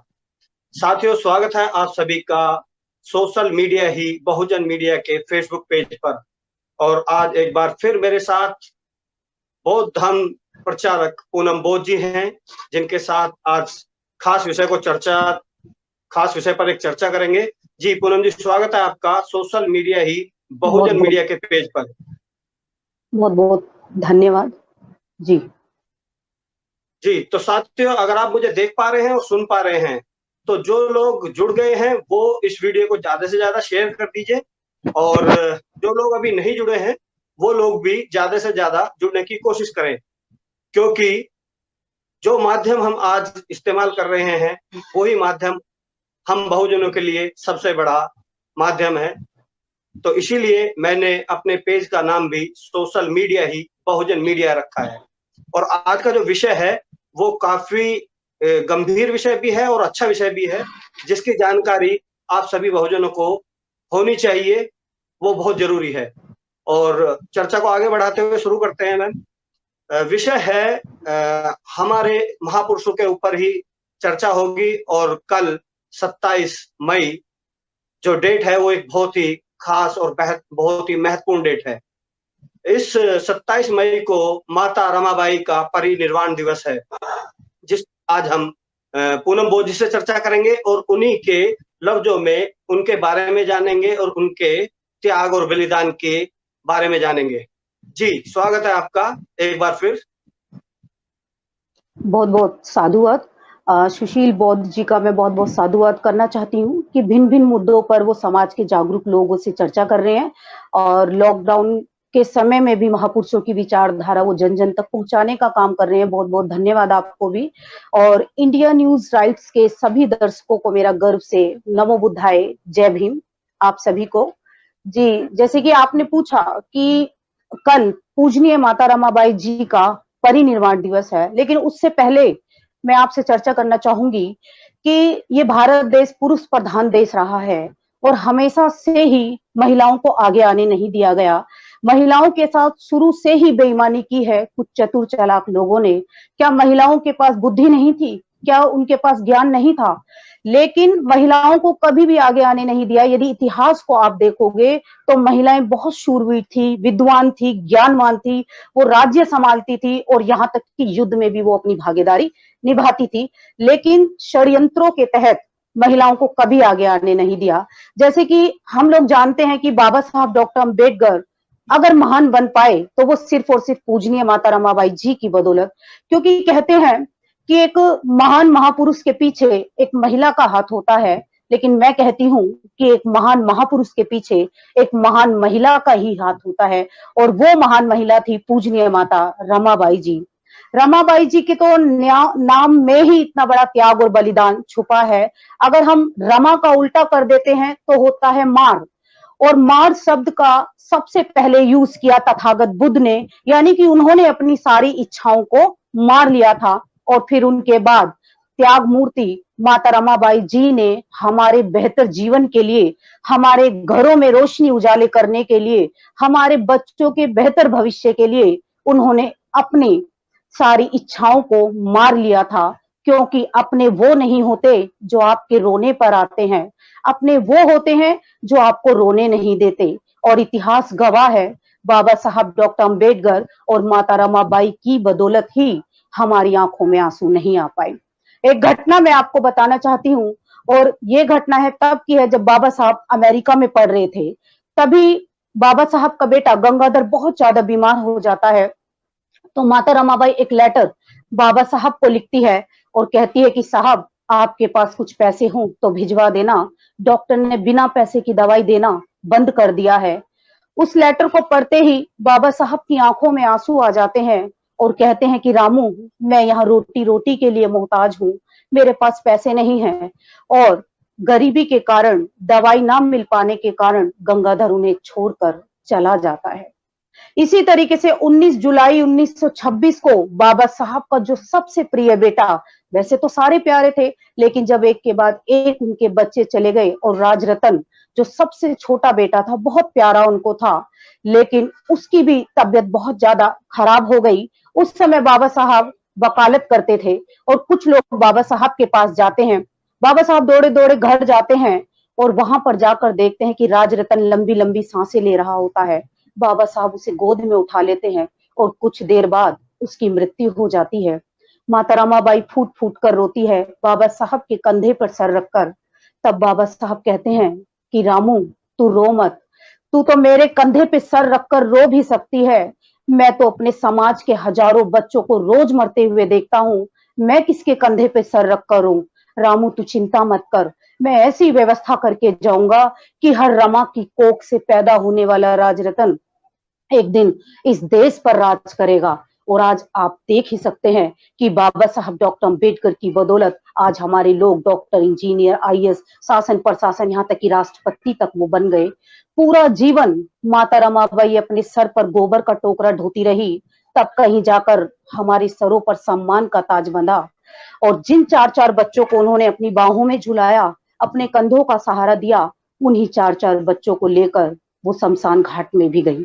तो माता रमाबाई ने जितना बड़ा त्याग बलिदान किया, संसार में ऐसी महिला आपको कोई दूसरी देखने के लिए नहीं मिलेगी। जब उनके बच्चे 4-4 चले गए तो उनका स्वास्थ्य दिन प्रतिदिन गिरता रहा और वो बीमार रहने लगी। एक दिन उन्होंने बाबा साहब से कहा कि साहब, आप मुझे पंढरपुर के मंदिर लेके चलो। तो बाबा साहब कहते हैं कि रामू, तुम वहां जाकर क्या करना चाहती हो मंदिर में? तो माता रमाबाई ने कहा कि साहब, मैं वहां जाकर पुण्य कमाना चाहती हूँ।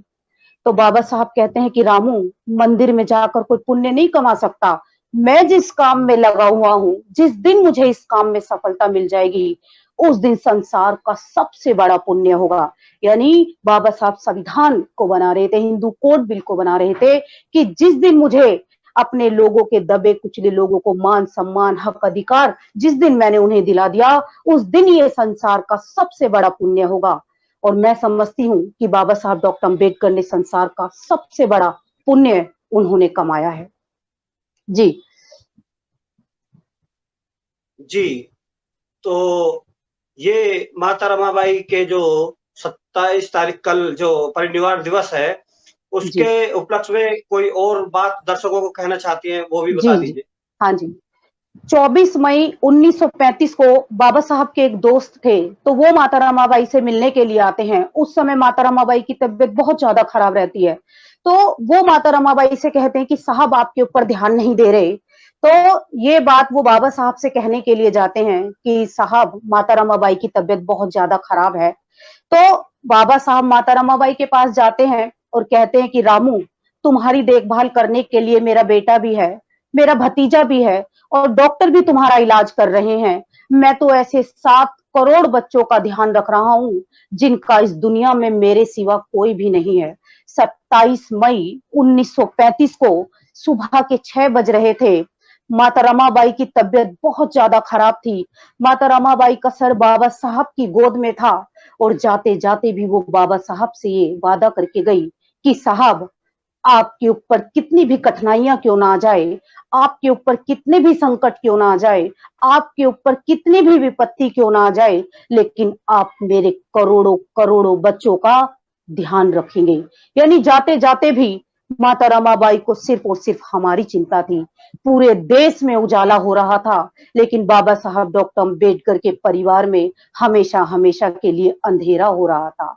तो ऐसी त्याग और बलिदान की मूर्ति पूरे संसार में कहीं भी नहीं है। देवियों में अगर कोई देवी है तो वो सिर्फ और सिर्फ हमारे बहुजन समाज में 2 देवियां हैं। पहली है पूजनीय माता सावित्रीबाई फुले और दूसरी है पूजनीय माता रमाबाई जी। दूसरी तीसरी कोई देवी नहीं है बहुजन समाज के लिए। माता रमाबाई ने हमारे बच्चों को जिंदा रखने के लिए उन्होंने अपने 4-4 बच्चे कुर्बान कर दिए हैं। अगर उपवास आपको रखना है तो पूजनीय माता रमाबाई जी के लिए रखिए, क्योंकि माता रमाबाई ही ऐसी हैं जिन्होंने इतना बड़ा त्याग, बलिदान और संघर्ष किया।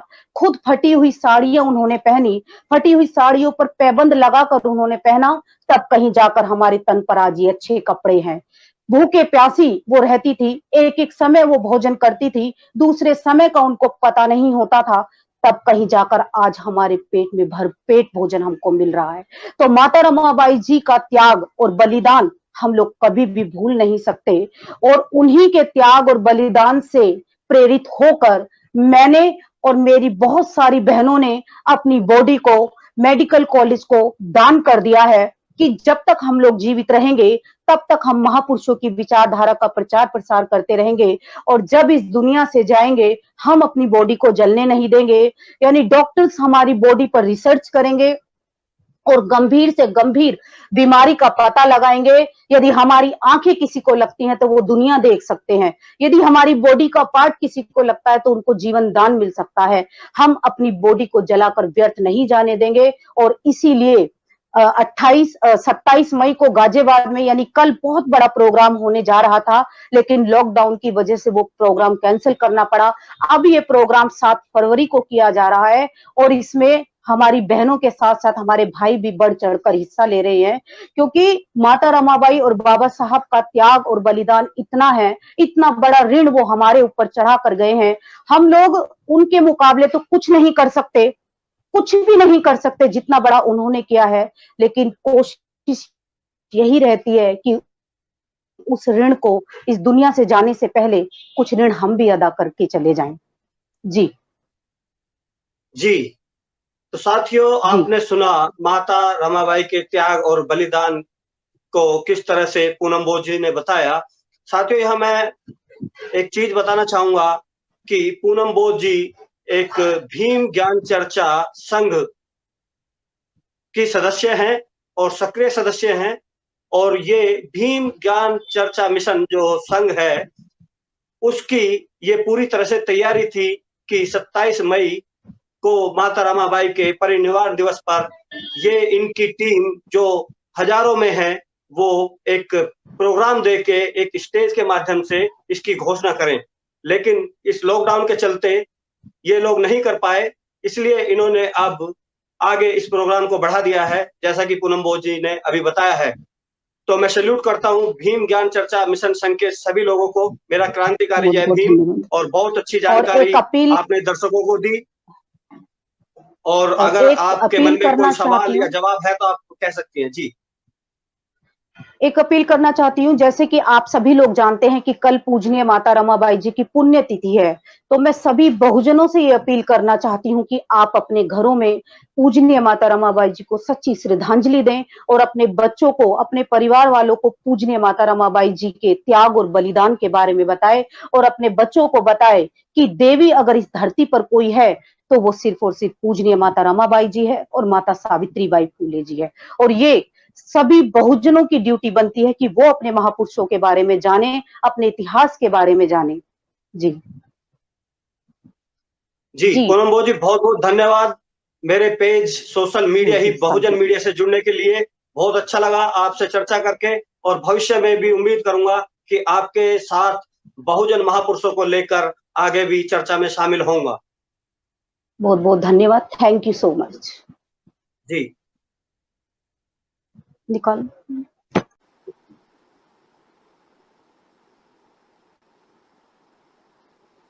सभी साथियों को मेरा क्रांतिकारी जय भीम, नमो बुद्धाय, अस्सलाम वालेकुम, नमस्कार, और स्वागत करता हूं आप सभी का सोशल मीडिया ही बहुजन मीडिया के पेज पर। मैं सुशील बोध, और आज खास चर्चा में शामिल हैं मेरे साथ पूर्व मंत्री दिल्ली संदीप कुमार जी, जो आज खास चर्चा में शामिल है। संदीप जी, बहुत बहुत स्वागत है आपका मेरे सोशल मीडिया ही बहुजन मीडिया के फेसबुक पेज पर। धन्यवाद, जय भीम। जी सर, चर्चा को आगे बढ़ाते हैं, और सबसे पहले मैं आपसे एक सवाल करना चाहूंगा कि सुप्रीम कोर्ट में इंडिया शब्द को हटाने के लिए एक याचिका दायर की गई थी जी, लेकिन आज जहां मालूम हुआ है कि उसको जो है खारिज कर दिया गया है। मुद्दा ये नहीं है कि खारिज कर दिया गया है, मुद्दा ये है कि इस तरह की चीजों को आप किस नजरिए से देखते हैं? ये बहुत ही वाजिब सवाल आपने पूछा, जो सवाल हजारों वर्षों से एक अनछुपे तरीके से ये लोग काम कर रहे थे। कम से कम इन मनवादियों का असली चेहरा सामने उस एप्लीकेशन का मुझे भी पता, 3-4 दिन पहले एक एप्लीकेशन एक्सेप्ट हुई थी सुप्रीम कोर्ट में, जिसमें ये कहा गया था कि जो इंडिया है उसका हटा दिया जाए कॉन्स्टिट्यूशन से नाम इंडिया, या तो भारत रखा जाए या हिंदुस्तान रखा जाए। तो ये जो अनकॉन्स्टिट्यूशनल तरीके से ये लोग चाहते हैं इस देश के संविधान के साथ छेड़छाड़ करना, बाबा साहब अम्बेडकर को पहले ही ये बात पता थी कि ये मनवादी लोग कुछ ना कुछ गड़बड़ करेंगे। तो बाबा साहब अम्बेडकर ने कॉन्स्टिट्यूशन में सीधा लिखा हुआ है, इंडिया मीन्स भारत। इंडिया का मतलब ही भारत होता है, उसमें कोई पीआईएल की जरूरत है ही नहीं। और ये नालायकी कहूंगा मैं तो सर्वोच्च न्यायालय की, कि इतने सारे मजदूर सड़क पे हैं, उनकी बातें सुनने के अलावा, है ना, श्रम कानून की बातें सुनने के अलावा और बहुत सारे जरूरी मुद्दे जो समाज और देश हित में, उनको सुनने के अलावा इन बेहुदा चीजों पे ये लोग अपना समय खराब कर रहे हैं। ये बहुत बड़ी बेहुदगी थी। और शुक्र मनाओ कि जो इंटरनेशनल मीडिया उसमें ये बात नहीं गई होगी अभी तक, लेकिन अब बहुजन समाज के लोगों की आवाज वहां तक जरूर गई होगी। तो इन लोगों की कितनी किरकिरी हो रही होगी, इन लोगों को समझ में नहीं आ रहा कि कैसे देश चलता है, कैसे नहीं चलता। तो नाकाबिल लोगों के हाथ में देश है। ये इस तरह की हरकतें करेंगे, शुरुआत है, ये शुरुआत है। ये एजेंडा है भाजपा का, आरएसएस का और कांग्रेस का, जितनी भी मनवादी पार्टियां हैं, इनका यही एजेंडा कि इस देश को गुलाम बनाया जाए, इस देश के लोगों को गुलाम बनाया जाए, और कोई तरीका इनके पास है नहीं। और सुप्रीम कोर्ट उसमें अहम भूमिका निभा रहा। अब आप गोगोई साहब को देख लो, राज्यसभा से सांसद बना दिया, जिन्होंने सुप्रीम कोर्ट में रहते हुए संविधान के खिलाफ जो बहुत सारी जजमेंट्स दी थी। तो ये लोग तो ऐसे ही लोग हैं भाई। जी, बहुत सटीक और सुंदर जवाब आपका। और अगला सवाल सर मेरा ये है आपसे, मौजूदा हालात के ऊपर ये सवाल है, जो देश में मौजूदा हालात हैं, जब देश में 500 कोरोना मरीज भी नहीं थे, तब पूरा जी देश लॉकडाउन था। जी आज जब 2 लाख से ऊपर देश में मरीजों की संख्या है, देश में लॉकडाउन कुछ गाइडलाइन देकर खोल दिया गया है, इसको कैसे देखते हैं आप? देखिए, वो जो लॉकडाउन हुआ था ना, वो इनके जो बच्चे फंसे हुए थे, अमीर लोगों के, विदेशों में फंसे हुए थे या दूसरे स्टेट में फंसे हुए थे, जिनको ये लोग हवाई जहाजों से, रेसी बसों से लेके आए। जब हमारे देश का मजदूर, गरीब, असली इस देश का मालिक सड़क पे चल रहा था, किन हालातों में भूखे मर रहे थे लोग, उस समय इन लोगों ने अपने लोगों को सुरक्षित करने के लिए लॉकडाउन में सारी सीमाओं को तार तार किया। और ये लोग लेके भी आए। मोदी जी कहते थे हवाई चप्पल वालों को हवाई जहाज में बिठाएंगे, लेकिन हवाई चप्पल वालों को उनकी औकात दिखाई है। इस देश को, इस देश की औकात दिखा दी इस भाजपा की सरकार ने। मुझे तो वो मंजर याद आता है जब बच्चे, मैं देख रहा था, लोग टेम्पू पे यूं फेंक रहे हैं बच्चों को, और ऊपर से वो कैच कर रहे हैं, और लोग ऐसे चल रहे हैं जैसे कि तलवार की धार पे लोग चल रहे हैं। तपती गर्मी में बच्चे सूटकेसों के ऊपर लेटे हुए हैं, माँ बाप बेचारे जैसे तैसे मर्जी भूखे पैसे उन बच्चों को लेके जा रहे हैं। तो ये देश कहाँ ले गए ये लोग? देश को वही समय याद दिला दिया इन लोगों ने, जो हजारों करोड़ों साल पहले भुखमरी और गरीबी से देश जूझ रहा था, वही समय इन लोगों ने दिखा दिया। और ये जो लॉकडाउन है, ये कोरोना बीमारी ने इनकी पोल खोल दी। 60-70 साल की कांग्रेस की पोल खोल दी है, और ये 6 साल इनके मेक इन इंडिया का धज्जियां उड़ा दी इस कोरोना ने। ये भाजपा कह रहा था स्मार्ट सिटी, मुझे लालू जी का वो कथन याद आता है, वो कह रहे थे मैं स्मार्ट सिटी नहीं, स्मार्ट गांव चाहिए, है ना। तो इन लोगों ने तो कुछ भी नहीं किया, आडंबर है गो। ये आज मैं सही बताऊं तो मूत पीने वालों की सरकार है। ये लोग मूत पीने में ज्यादा भरोसा करते हैं, है ना, साइंस में ये भरोसा नहीं करते। तो इन लोगों को समझना चाहिए कि देश को बर्बाद है अगर कोई कर रहा तो यही लोग कर रहे हैं। और ये जो लॉकडाउन खोल दिया इन लोगों ने, जो अभी जो पब्लिक सर्वेंट की जो चीजें खोल ली इन्होंने, जैसे पब्लिक ट्रांसपोर्ट खोला, मेट्रो खोल दी दिल्ली में, बसेज खोल दी है, तो इसमें कौन मरेगा? हमारा ही गरीब आदमी मरेगा। गरीब आदमी ही रोज कमाता रोज खाता है। इनके लोग तो सुरक्षित बैठे हैं घरों में, इनके नेता सुरक्षित बैठे हैं, इनके व्यापारी सुरक्षित बैठे हैं। मर कौन रहा? मर तो हमारा ही व्यक्ति रहा है ना। और जब पहले आपको मैं बताऊं, 100 साल पहले जब महामारी आई थी, जब अंग्रेजों का राज था इस देश में, जब इन लोगों को जब मरने के लिए छोड़ दिया था, उस समय भी 1 करोड़ के करीब डिजीज हुई थी। उस टाइम पे भी 1-1.5 करोड़ लोग मरे थे। लेकिन हमारे लोग बेचारे गरीबी से जैसे मर्जी जूझते हुए इन लड़ाइयों से भी लड़ते हैं, और देश को आर्थिक सहायता भी हमारे लोगों ने खूब दी है, लोगों ने मदद भी हमारे लोगों ने खूब किया है। पीएम रिलीफ केयर फंड में बहुत पैसा दिया है, लेकिन वो पैसा सिर्फ जो ना आरएसएस के और इन बीजेपी के खातों में गया है। अपने लोगों को ये लोग जो है ना तैयार करेंगे और अब सरकारें तोड़ने का काम करेंगे। अभी आपने देखा वहां पर कह रहे कि शिवसेना के 20 विधायक नाराज हैं। वो नाराज नहीं है, पीएम केयर फंड का पैसा उनको खरीदने में लगेगा। तो कोरोना से इन लोगों को कोई लेना देना नहीं है। देश कितना ही बर्बाद हो जाए, अगर सीखना है मोदी को तो अमेरिका से सीखे। एक काले रंग के व्यक्ति के साथ वहां पर व्यवहार होता है, उसको मार दिया जाता है, पूरा देश पूरा अमेरिका सड़क पे आ जाता है और ट्रंप को बंकर में जाना पड़ता है। और जब वहां का जो पुलिस से जो कंट्रोल का जो ऑफिसर होता है सबसे बड़ा, उससे मोदी वो कहता है जब ट्रंप कि इनसे सख्ती से निपटिए, तो वो अधिकारी कहता है कि तुम्हारे पास अगर अच्छी बात नहीं ना तो अपना मुंह बंद रखिए, ये इस देश के नागरिक हैं। तो इस देश का शासन प्रशासन, इंडिया का तो सब कुछ गुलाम है, कठपुतली बना हुआ है। इनको कोई लेना देना नहीं देश से। देश मरता मरे कुछ भी हो जाए, इनको कोई फर्क नहीं पड़ता। तालियां थालियां पता नहीं क्या क्या ड्रामे इन लोगों ने किए, इनके बस की बात नहीं है। नाकाबिल लोग हैं, चाय बेचने वाले हैं, संत साधु मोडे, इस तरह के लोग तो संसद में बैठे, वो क्या नीतियां बनाएंगे, क्या देश को बचाएंगे साहब?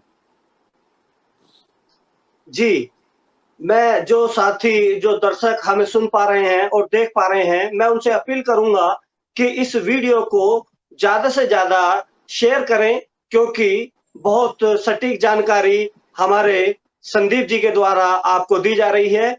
तो सर, अगला सवाल आपसे करूंगा।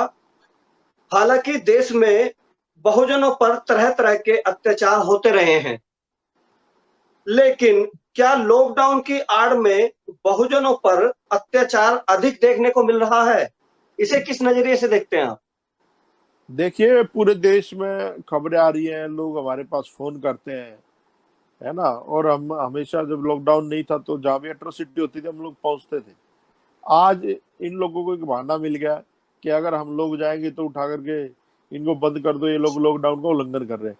लेकिन आप कहीं भी चले जाओ, हर गांव में, हर तहसील में, हर शहर में आज बहुजन समाज के लोगों के ऊपर उत्पीड़न अत्याचार हो रहा है। अभी मैं बताऊं आपको, यूपी की ही घटना है। एक दलित बच्ची को उठा के ले गए और उसके साथ जबरदस्ती शादी की और 8-10 लोगों ने उसको रेप किया और मार दिया। उसकी एफआईआर तक नहीं हुई है। मतलब इस तरह के हालात देश में ये लोग कर रहे हैं। ये लोग मनमानी पे उतर आए हैं। ये लॉकडाउन तो इन लोगों को एक बहाना मिल गया है कि अत्याचार करने का, और पुलिस के पास भी कोई काम नहीं है। बल्कि लॉकडाउन में तो और ज्यादा कानून सख्ती से लागू होना चाहिए। पूरा देश सील है, पूरा चप्पे चप्पे पुलिस है, लेकिन ये लोग नहीं चाहते। ये लोग एक डर का माहौल, खौफ का माहौल तैयार करना चाहते हैं।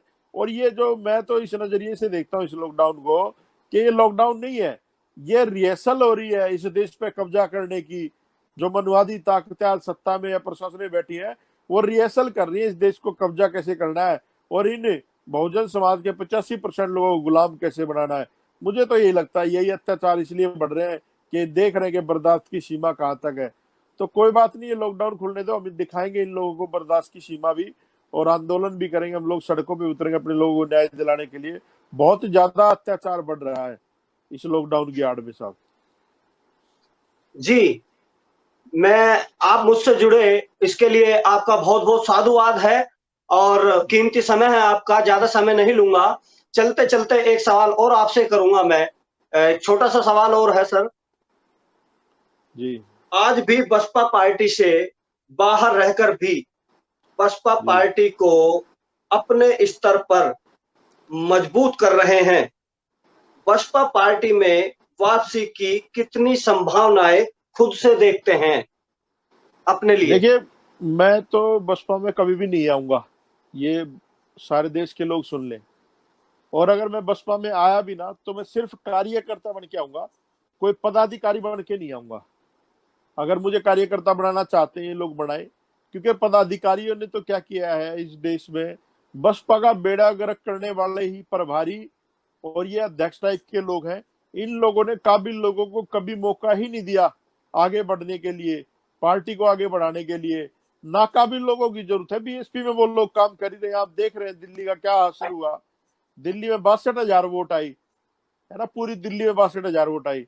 मैं अकेला 65,000 से जीता था अपनी विधानसभा में। ठीक है, तो ये लोग नहीं चाहते कि मूवमेंट आगे बढ़े, मुझे नहीं लगता।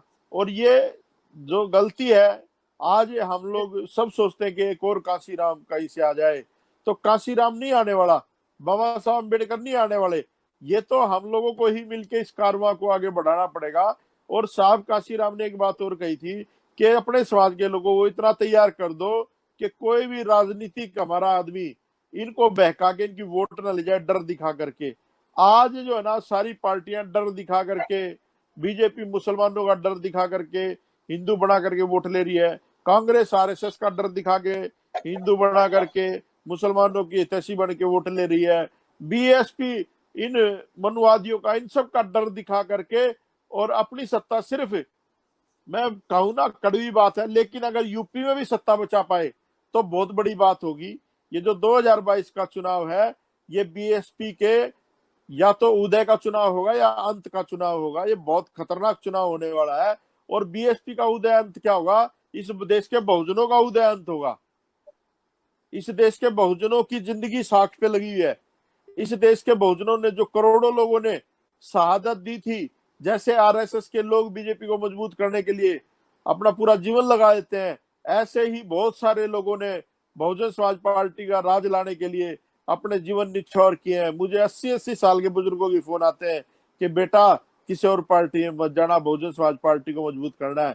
लेकिन मुझे ऐसा लगता है कि बहुजन समाज पार्टी में सिर्फ चापलूसों की और जो अवसरवादी लोग हैं उनकी जरूरत है। अच्छे लोगों को, ईमानदार लोगों की, मिशनरी लोगों की शायद बहुजन समाज पार्टी को जरूरत नहीं है।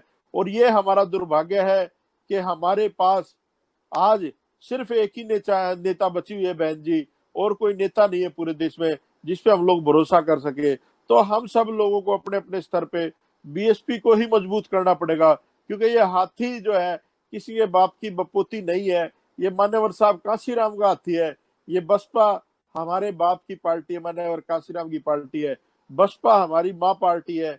लेकिन मैं खुले शब्दों में कहना चाहता हूं, जो प्रभारी और अध्यक्ष लगते हैं, ये लोग इस पार्टी को लूट के खा रहे हैं, है ना। अभी दिल्ली में आपने देखा 2 सीटें लोकसभा की खाली छोड़ दी थी, एक नॉर्थ वेस्ट और एक नई दिल्ली।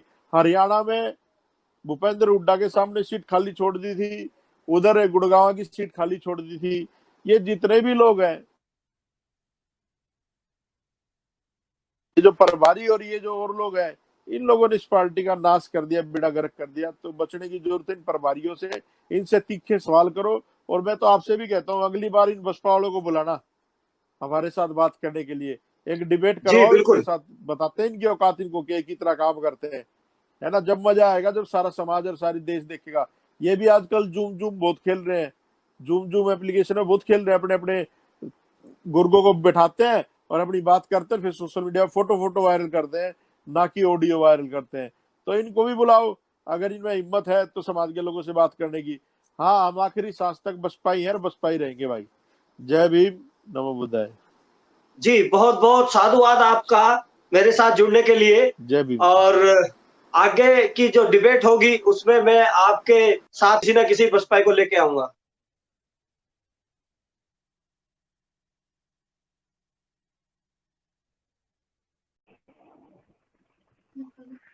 सभी साथियों को मेरा क्रांतिकारी जय भीम, नमो बुद्धाय, अस्सलाम वालेकुम, नमस्कार। मैं सुशील बोध स्वागत करता हूं आप सभी का मेरे फेसबुक पेज, सोशल मीडिया ही बहुजन मीडिया के पेज पर।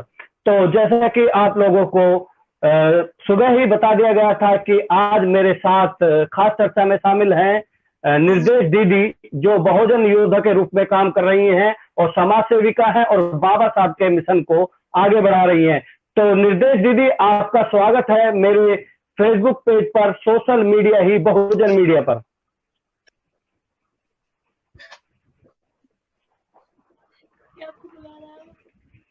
जी भाई साहब। जी, क्या सुन पा रहे हैं?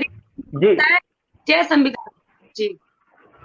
आपका भी बहुत बहुत जी। धन्यवाद, शुक्रिया कि आप इस चैनल को स्टार्ट किया, या फिर आपने ये जरूरत समझी समाज में कि सोशल मीडिया ही बहुजन मीडिया है, इस पर आप काम कर रहे हैं। इसके लिए मैं आपको बहुत बहुत साधुवाद और बधाई देती हूँ कि समाज के हितों के लिए जी। आपने इसको स्टार्ट किया। जी, जी। तो साथियों, जो साथी इस वक्त मुझे लाइव देख रहे हैं, जो जुड़ गए हैं, उनसे अनुरोध करूंगा कि आप जो है इस खास चर्चा में बने रहिए और इस वीडियो को ज्यादा से ज्यादा आगे शेयर करिए, क्योंकि आज मेरे बीच जो है और हमारे बीच में जो है निर्देश दीदी हैं, जो बहुत ही अहम भूमिका बाबा साहब के मिशन में निभा रही हैं। तो दीदी, सबसे पहला सवाल मैं आपसे करूंगा कि जो दर्शक हमारे हैं, नए हैं और जो सुन पा रहे हैं, देख पा रहे हैं, वैसे कि आपके परिचय की कोई जरूरत नहीं थी, लेकिन कई बार होता है कि समाज के बहुत सारे लोग जो है नए जुड़ते हैं, तो एक बार मैं आपका परिचय आपसे ही दर्शकों के बीच रखना चाहूंगा। आप कहाँ से बिलोंग करते हैं, वो थोड़ा सा आप अपना परिचय दीजिए। भाई साहब, मैं 1 मिनट लेकर के एयरफोन लगाने की कोशिश करूं, आपकी आवाज कम सुन पा रही हूँ मैं। कोशिश कर सकती चलिए, हूँ, आप जो है 1 मिनट लगेगा। जी जी जी जी। साथियों, आप सभी जानते हैं ये थोड़ी सी टेक्निकल प्रॉब्लम होती है जिनका हमें सामना करना पड़ता है, लेकिन हम अपनी बात जरूर रखेंगे। जी नहीं, इससे आवाज आपकी चली गई है। आपकी आवाज, आप ईयरफोन निकाल दीजिए, ईयरफोन से नहीं हो पाएगी बात। मैं कोशिश करूंगा अपनी बात आप तक पहुंचाने की, आप सुन पाए। जी जी जी जी। ठीक है, आप अब मुझे मैंने सुन पा निकाल रही दिया। हैं? जी, आप सुन पा रहे हैं मुझे? हाँ, मैं सुन रही हूँ जी भाई। जी जी जी। तो सबसे पहले मैं चाहूंगा कि दर्शकों को आप अपना परिचय दें अपने से। जी, नाम तो इस पर आ ही रहा है, मेरा नाम निर्देश सिंह है और माता सावित्रीबाई फुले महासभा करके एक संगठन को हम लोग चला रहे हैं, जिसका मुख्य उद्देश्य है कि बाबा साहब अम्बेडकर और बहुजन महापुरुषों की विचारधारा जन जन तक पहुंचे और विशेष उन महिलाओं तक पहुंचे जिनसे समाज निर्माण होता है। और जी, मेरा निवास स्थान जो है मुरादाबाद है, कार्य क्षेत्र जो है पूरा भारतवर्ष है, और काम ज्यादा जो हमने किया है वो यूपी के अंदर किया है, क्योंकि मैं यूपी से बिलोंग करती हूँ। तो पहले शुरुआत अपने घर से करनी चाहिए। समाज में जागरूकता का काम है, तो हमने यहीं से स्टार्ट किया। उसके बाद जैसे जैसे काम बढ़ता गया, लोगों की डिमांड बढ़ती गई कि बहन जी आपकी जरूरत यहाँ भी है। उत्तराखंड से फोन आने लगे, हरियाणा से, पंजाब से, अलग अलग राज्यों से फोन आने लगे, तो हम लोगों ने फिर उस दायरे को बढ़ाना भी शुरू किया। जी, मौजूदा समय में अगर मैं अपनी बात करूं और जो मैं देखता हूं आप जैसे बहुजन योद्धाओं को, तो आज निर्देश दीदी एक बहुजन समाज में एक मुख्य चेहरे के रूप में है पूरे देश के अंदर। भाई साहब, ये सब तो आप लोगों का प्यार है, लेकिन मैं समझती हूँ कि हम एक आम कार्यकर्ता की तरह यदि काम करें तो समाज को ज्यादा बेनिफिट मिलेगा, क्योंकि बाबा साहब अम्बेडकर से लेकर के मान्यवर कांशीराम साहब तक ने यही बात कही है कि यदि आपको राजनीति में स्थायी टिके रहना है तो सामाजिक कार्य की गति कभी रुकनी नहीं चाहिए। तो हम लोग उसी गति को आगे बढ़ाने का काम कर रहे हैं, और हम जैसे बहुत सारे लोग हैं, जिसमें कि आप भी एक हैं, जो कोई किसी तरह से कर रहा है, कोई किसी तरह से कर रहा है, लेकिन बस ये है कि लोग रुके ना। हम लोगों को पिछले 8 सालों से मैं घर से निकली हूँ, लगातार गांव, कस्बे, शहर, छोटे छोटे झुग्गी झोपड़ी में जाकर के हम लोग जो है यही बात कह रहे हैं, और लोगों को लगातार यही समझा रहे हैं कि आपकी लड़ाई लड़ने के लिए आपको खुद तैयार होना होगा। कोई मसीहा, कोई देवता, कोई भगवान, कोई अवतार आपके लिए नहीं लेगा। आपको अपने दुखों का अंत खुद करना है, और उन दुखों का अंत करने के लिए बाबा साहब अम्बेडकर ने एक सबसे ही सबसे महान रास्ता और सबसे बड़ा हथियार आपको शिक्षा दिया है, और संविधान के जरिए आपको अधिकार दे करके सारे रास्ते खोल दिए गए हैं कि आप जो है आप अपनी लड़ाई लड़ सकते हैं। आप उन अधिकारों को जान करके उनकी लड़ाई के लिए आप आगे आए, सामने आए। तो यही चीजें हैं कि समाज जब जागरूक होगा तो उसकी समस्याएं खुद खत्म होने लगेंगी और वो खुद लड़ेगा। दूसरी बात, फिर उसका कोई शोषण भी नहीं कर पाएगा। जिस तरह से आज के हालात हैं, हम जगह जगह घटनाएं होती हैं, उन पर हम पैरवी करते हैं उनकी, उन घटनाओं को लेकर के हम प्रशासन से लगातार बात करते हैं, उनको न्याय दिलाने के लिए लगातार हम समाज में काम करते हैं, प्रशासन के साथ जो है लगातार संवाद होता है हमारा, अपील करते हैं, नहीं मानते तो आंदोलन करते हैं। तो ये सारी चीजें जैसे ही हम करके एक घटना से छूटते हैं, वैसे ही पीछे से पता चलता है कि एक खबर और आ जाती है कि बहन जी अभी एक घटना और घट गई। वहां से हटते हैं तो पता चलता है तीसरी घटना की खबर आ जाती है। तो मेरा कहना बस यही है कि ये घटनाएं जब तक जारी रहेंगी, जब तक कि आप नहीं जागेंगे, जब तक आप खड़े नहीं होंगे, जब तक आप अपने आप को सिद्ध नहीं करेंगे, साबित नहीं करेंगे कि हम अब अत्याचार सहने के लिए भाई बिल्कुल तैयार नहीं है, सदियां गुजर गई हैं, बस अब बहुत हुआ। तो समाज को उसके लिए तैयार करना होगा। उसके लिए आप, हम और बहुत सारे जैसे लोग जो लगे हुए हैं, उससे समाज तैयार हो रहा है। तो तैयार हो रहा है, क्रिया पर प्रतिक्रिया हो रही है। जब समाज अवेयर होकर अपनी बात रख रहा है तो विरोधी लोगों को समझ में आ रहा है कि भाई ये जागरूक हो रहा है, तो वो प्रतिक्रिया में उनको चोट पहुंचाने की कोशिश कर रहे हैं, उनको कई बार उनको मार दे रहे हैं, कई बार उनके घर जला दे रहे हैं, कई बार उनके जानवरों को जला दे रहे हैं, कई बार खड़ी खेती में आग लगा देते हैं। तो ये क्या है, ये जेलसी है कि जो जूता, जो गंदा, जो सब्जी उगाने का काम, जो कपड़े धोने का काम, जो भैंसे का, जो जानवरों का हमारा मैला ढोते थे, हमारे सर पर हमारा खुद का मैला उठाते थे, वो बगल में बैठ करके आज पढ़ लिख करके हमसे बराबरी करते हैं, हमसे ज्ञान में भी बराबरी करते हैं, हमसे कंपटीशन में सबसे आगे रहते हैं। दूसरा, यदि बात रहे रहन सहन की, अच्छा करने की, तो ये हमसे अच्छा कर जाते हैं, जबकि बिना सुविधाओं के ये सब कुछ बेस्ट करके दिखाते हैं। तो यही हम चाहते हैं कि समाज इसको और अच्छे से करे, अच्छे तरीके से जागरूक हो और अपने आप को गलत चीजों में न उलझाए। जाए। बहुत सारी कुरीतियां समाज के अंदर हैं जिनके कारण समाज लगातार पीछे जाने की कगार पर है। बस वहीं जाने से हम लोगों को रोकना। जी, मैं एक सवाल आपसे करना चाहता हूं। जब आप बाबा साहब के मिशन में 8 साल से कार्यरत हैं और देश के विभिन्न राज्यों में और उन राज्यों के जिलों में और उन जिलों के गांव-गांव जाकर आप जो है कैडर देते हैं, एक महिला होने के बावजूद आप किस तरह से, किन कठिनाइयों से और किन परिस्थितियों से आप इन चीजों का सामना करते हैं, थोड़ा सा दर्शकों को उसके बारे में जरूर बताएं।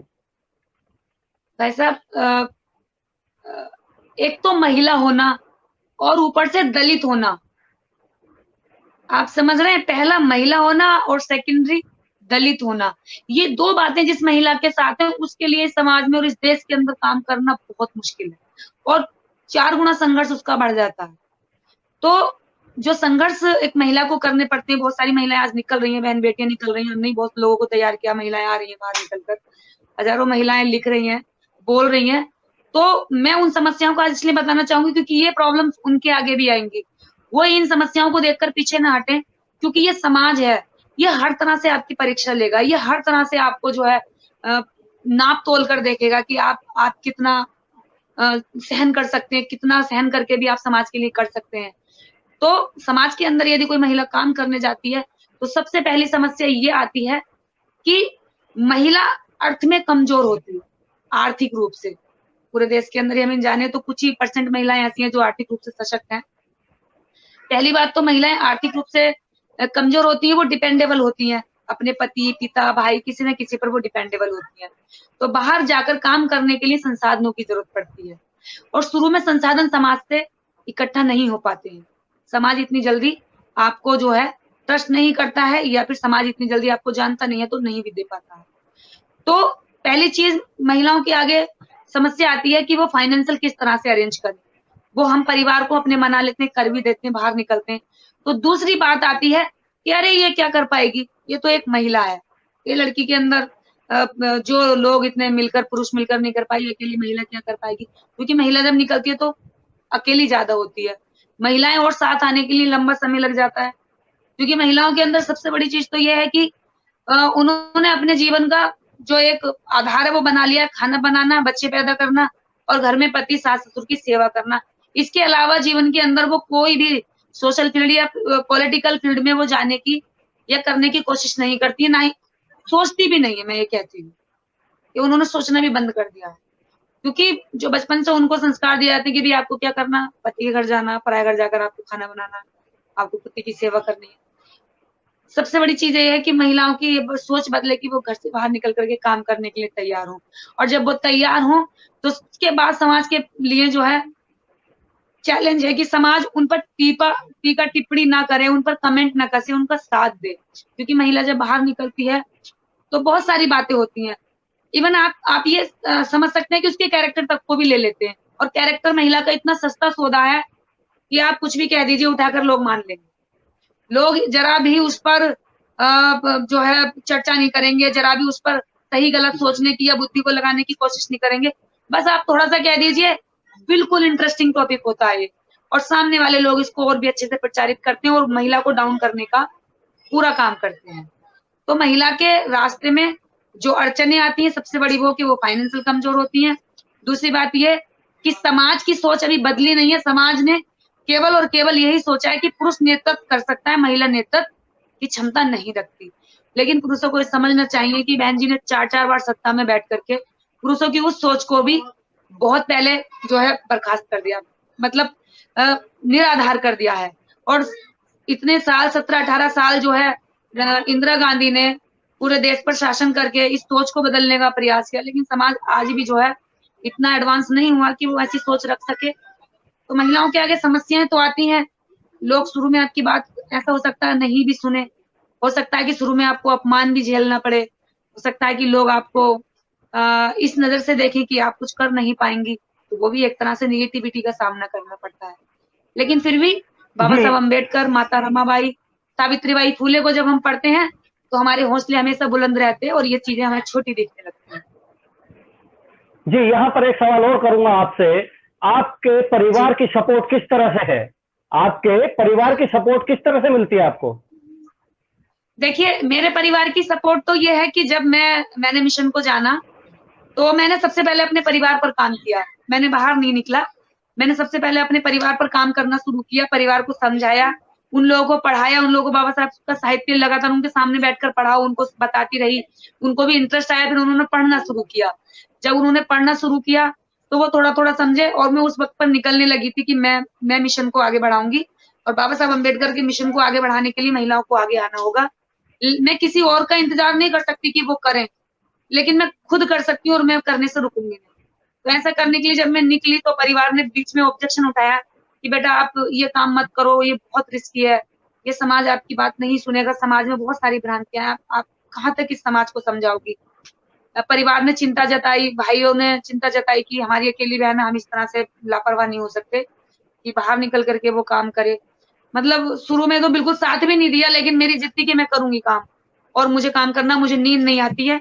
जिस तरह से मैंने बाबा साहब और सावित्रीबाई फुले को पढ़ा है, मुझे लगता है कि बस अब सोने का मतलब है कि समाज को बर्बाद कर देना।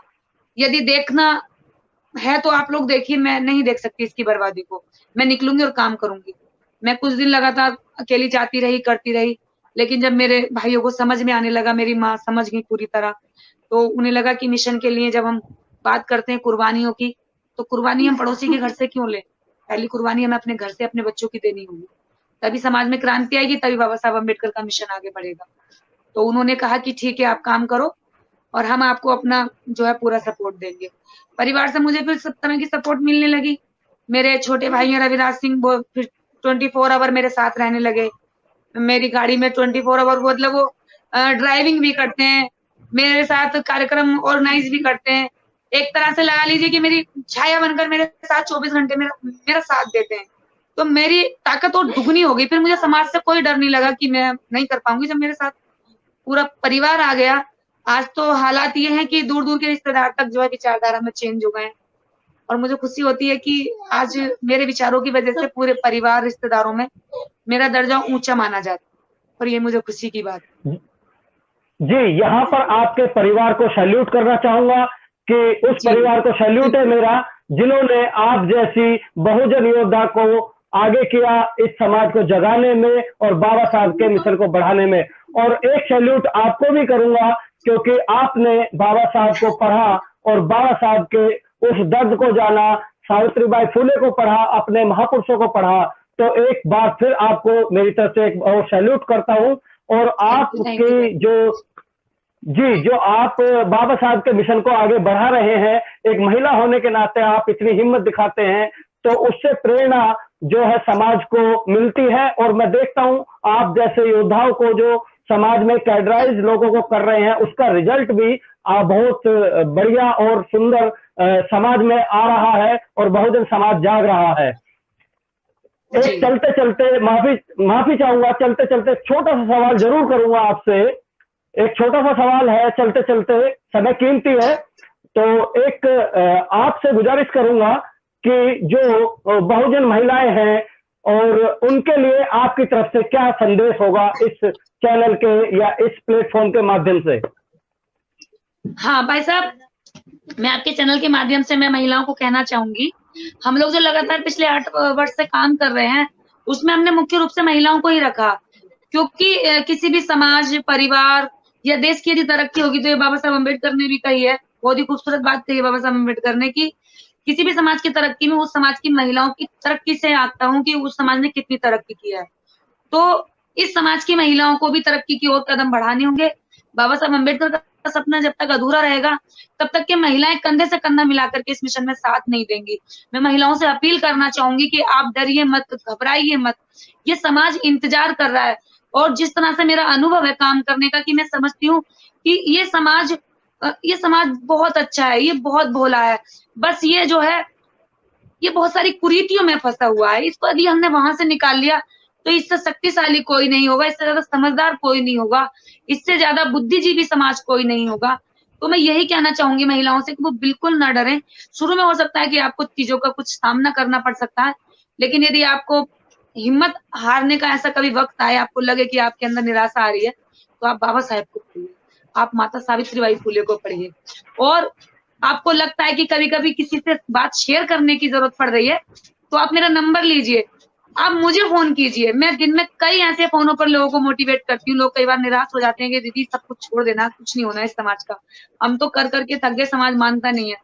तो मैं ऐसे बहुत सारे लोगों को दिन भर में मोटिवेट करती हूँ कि नहीं, हमें हिम्मत नहीं हारनी है। बाबा साहब अम्बेडकर ने हिम्मत नहीं हारी, इस देश में हजारों सैकड़ों महापुरुष जन्मे, उन्होंने हिम्मत नहीं हारी। उनकी इतनी कठिन तपस्या के बाद समाज वहां से यहाँ आकर बैठा है, और हम ये ना सोचे कि हमारे थोड़े चुटकी भर काम करने से समाज वहां पहुंच जाएगा। हम मानते हैं कि समाज में कुरीतियां हैं, बुराइयां हैं, इनके बीच में बहुत सारी भ्रांतियां फैली हुई हैं, लेकिन इसका मतलब ये नहीं कि इनके बीच में आप रोशनी लेकर जाएंगे तो इनके बीच में ज्ञान का प्रकाश नहीं फैलेगा या जागृति का प्रकाश नहीं फैलेगा। वो फैल रहा है। तो इसी का कारण है कि आज आप देखिएगा कि लोग, एक घटना होती है, पूरे देश भर के अंदर लोग एक्टिव हो जाते हैं, लोग एक दूसरे को ट्रांसफर करते हैं, लोग उसको बताते हैं, गुस्सा भी जाहिर करते हैं। तो ये सारी चीजें हैं कि अब तक लोगों के पास माध्यम नहीं था, महिलाओं के पास जरिया नहीं था जागरूक होने का। अब तो सोशल मीडिया है। दूसरा, आप जैसे जो चैनल चल रहे हैं, ये बहुत सारे चैनल्स हैं, महिलाएं इनको देखें, इनको सुने, समझे, तो इनसे ही बहुत सारी चीजें सीख सकती हैं। बाबा साहब अम्बेडकर का साहित्य आजकल जो है ऑनलाइन भी जारी कर दिया गया है। बहुत सारी क्लासें इस समय ऑनलाइन चल रही हैं, आप जैसे चैनल चल रहे हैं, तो ये सब समाज में जागृति का ही काम कर रहे हैं। मैं बहन बेटियों से कहना चाहूंगी कि आप काम करिए, और इससे बड़ा काम कुछ हो नहीं सकता। आप अपने जीवन को यदि सफल बनाना चाहते हैं, तो बाबा साहब अम्बेडकर के मिशन के लिए भी कुछ समय दीजिए। अपने व्यक्तिगत जीवन को तो सुधारिए, मैं उसमें कभी नहीं कहूंगी कि वहां आप कमजोर महसूस करें या फिर मिशन के चलते अपने व्यक्तिगत जीवन को बर्बाद करें। बस मेरी अपील ये रहती है कि व्यक्तिगत जीवन के साथ साथ समाज की जिम्मेदारी भी आपकी बनती है। कोई डॉक्टर है, इंजीनियर है, वकील है, आईएएस है, पीसीएस है, इवन छात्र भी है या गृहिणी है, प्रत्येक देश के उस नागरिक की जिम्मेदारी इस देश के अंदर बनती है, उन गरीब तबके के लोगों के लिए, उन पिछड़े लोगों के लिए, उन शोषित लोगों के लिए, उन दबे कुचले दलित लोगों के लिए, जो अभी आप तक यहाँ तक नहीं पहुंच पाए, उनको यहाँ तक लाने की जिम्मेदारी आपकी, हमारी सबकी बनती है। तो महिलाओं को आगे आकर काम करना चाहिए। आप पर टीका टिप्पणी होगी, लेकिन आप उसको तोहफा समझना समाज का, कि यही तोहफे में आज टीका टिप्पणी कर रहा, तो यही कल को प्रोत्साहन में भी शब्दों का बदलाव करें। जी बहुत बहुत साधुवाद आपका मेरे फेसबुक पेज पर जुड़ने के लिए। और एक बार फिर सैल्यूट करता हूं आपको, और आगे भविष्य में भी जुड़ने की इच्छा रखता हूं। और बिल्कुल बिल्कुल, हम काफी जुड़ते मुद्दे रहेंगे। हैं जी जी, बहुत बहुत साधुवाद आपका। जय भीम, नमो बुद्धाय। जय भीम, नमो बुद्धाय, जय संविधान।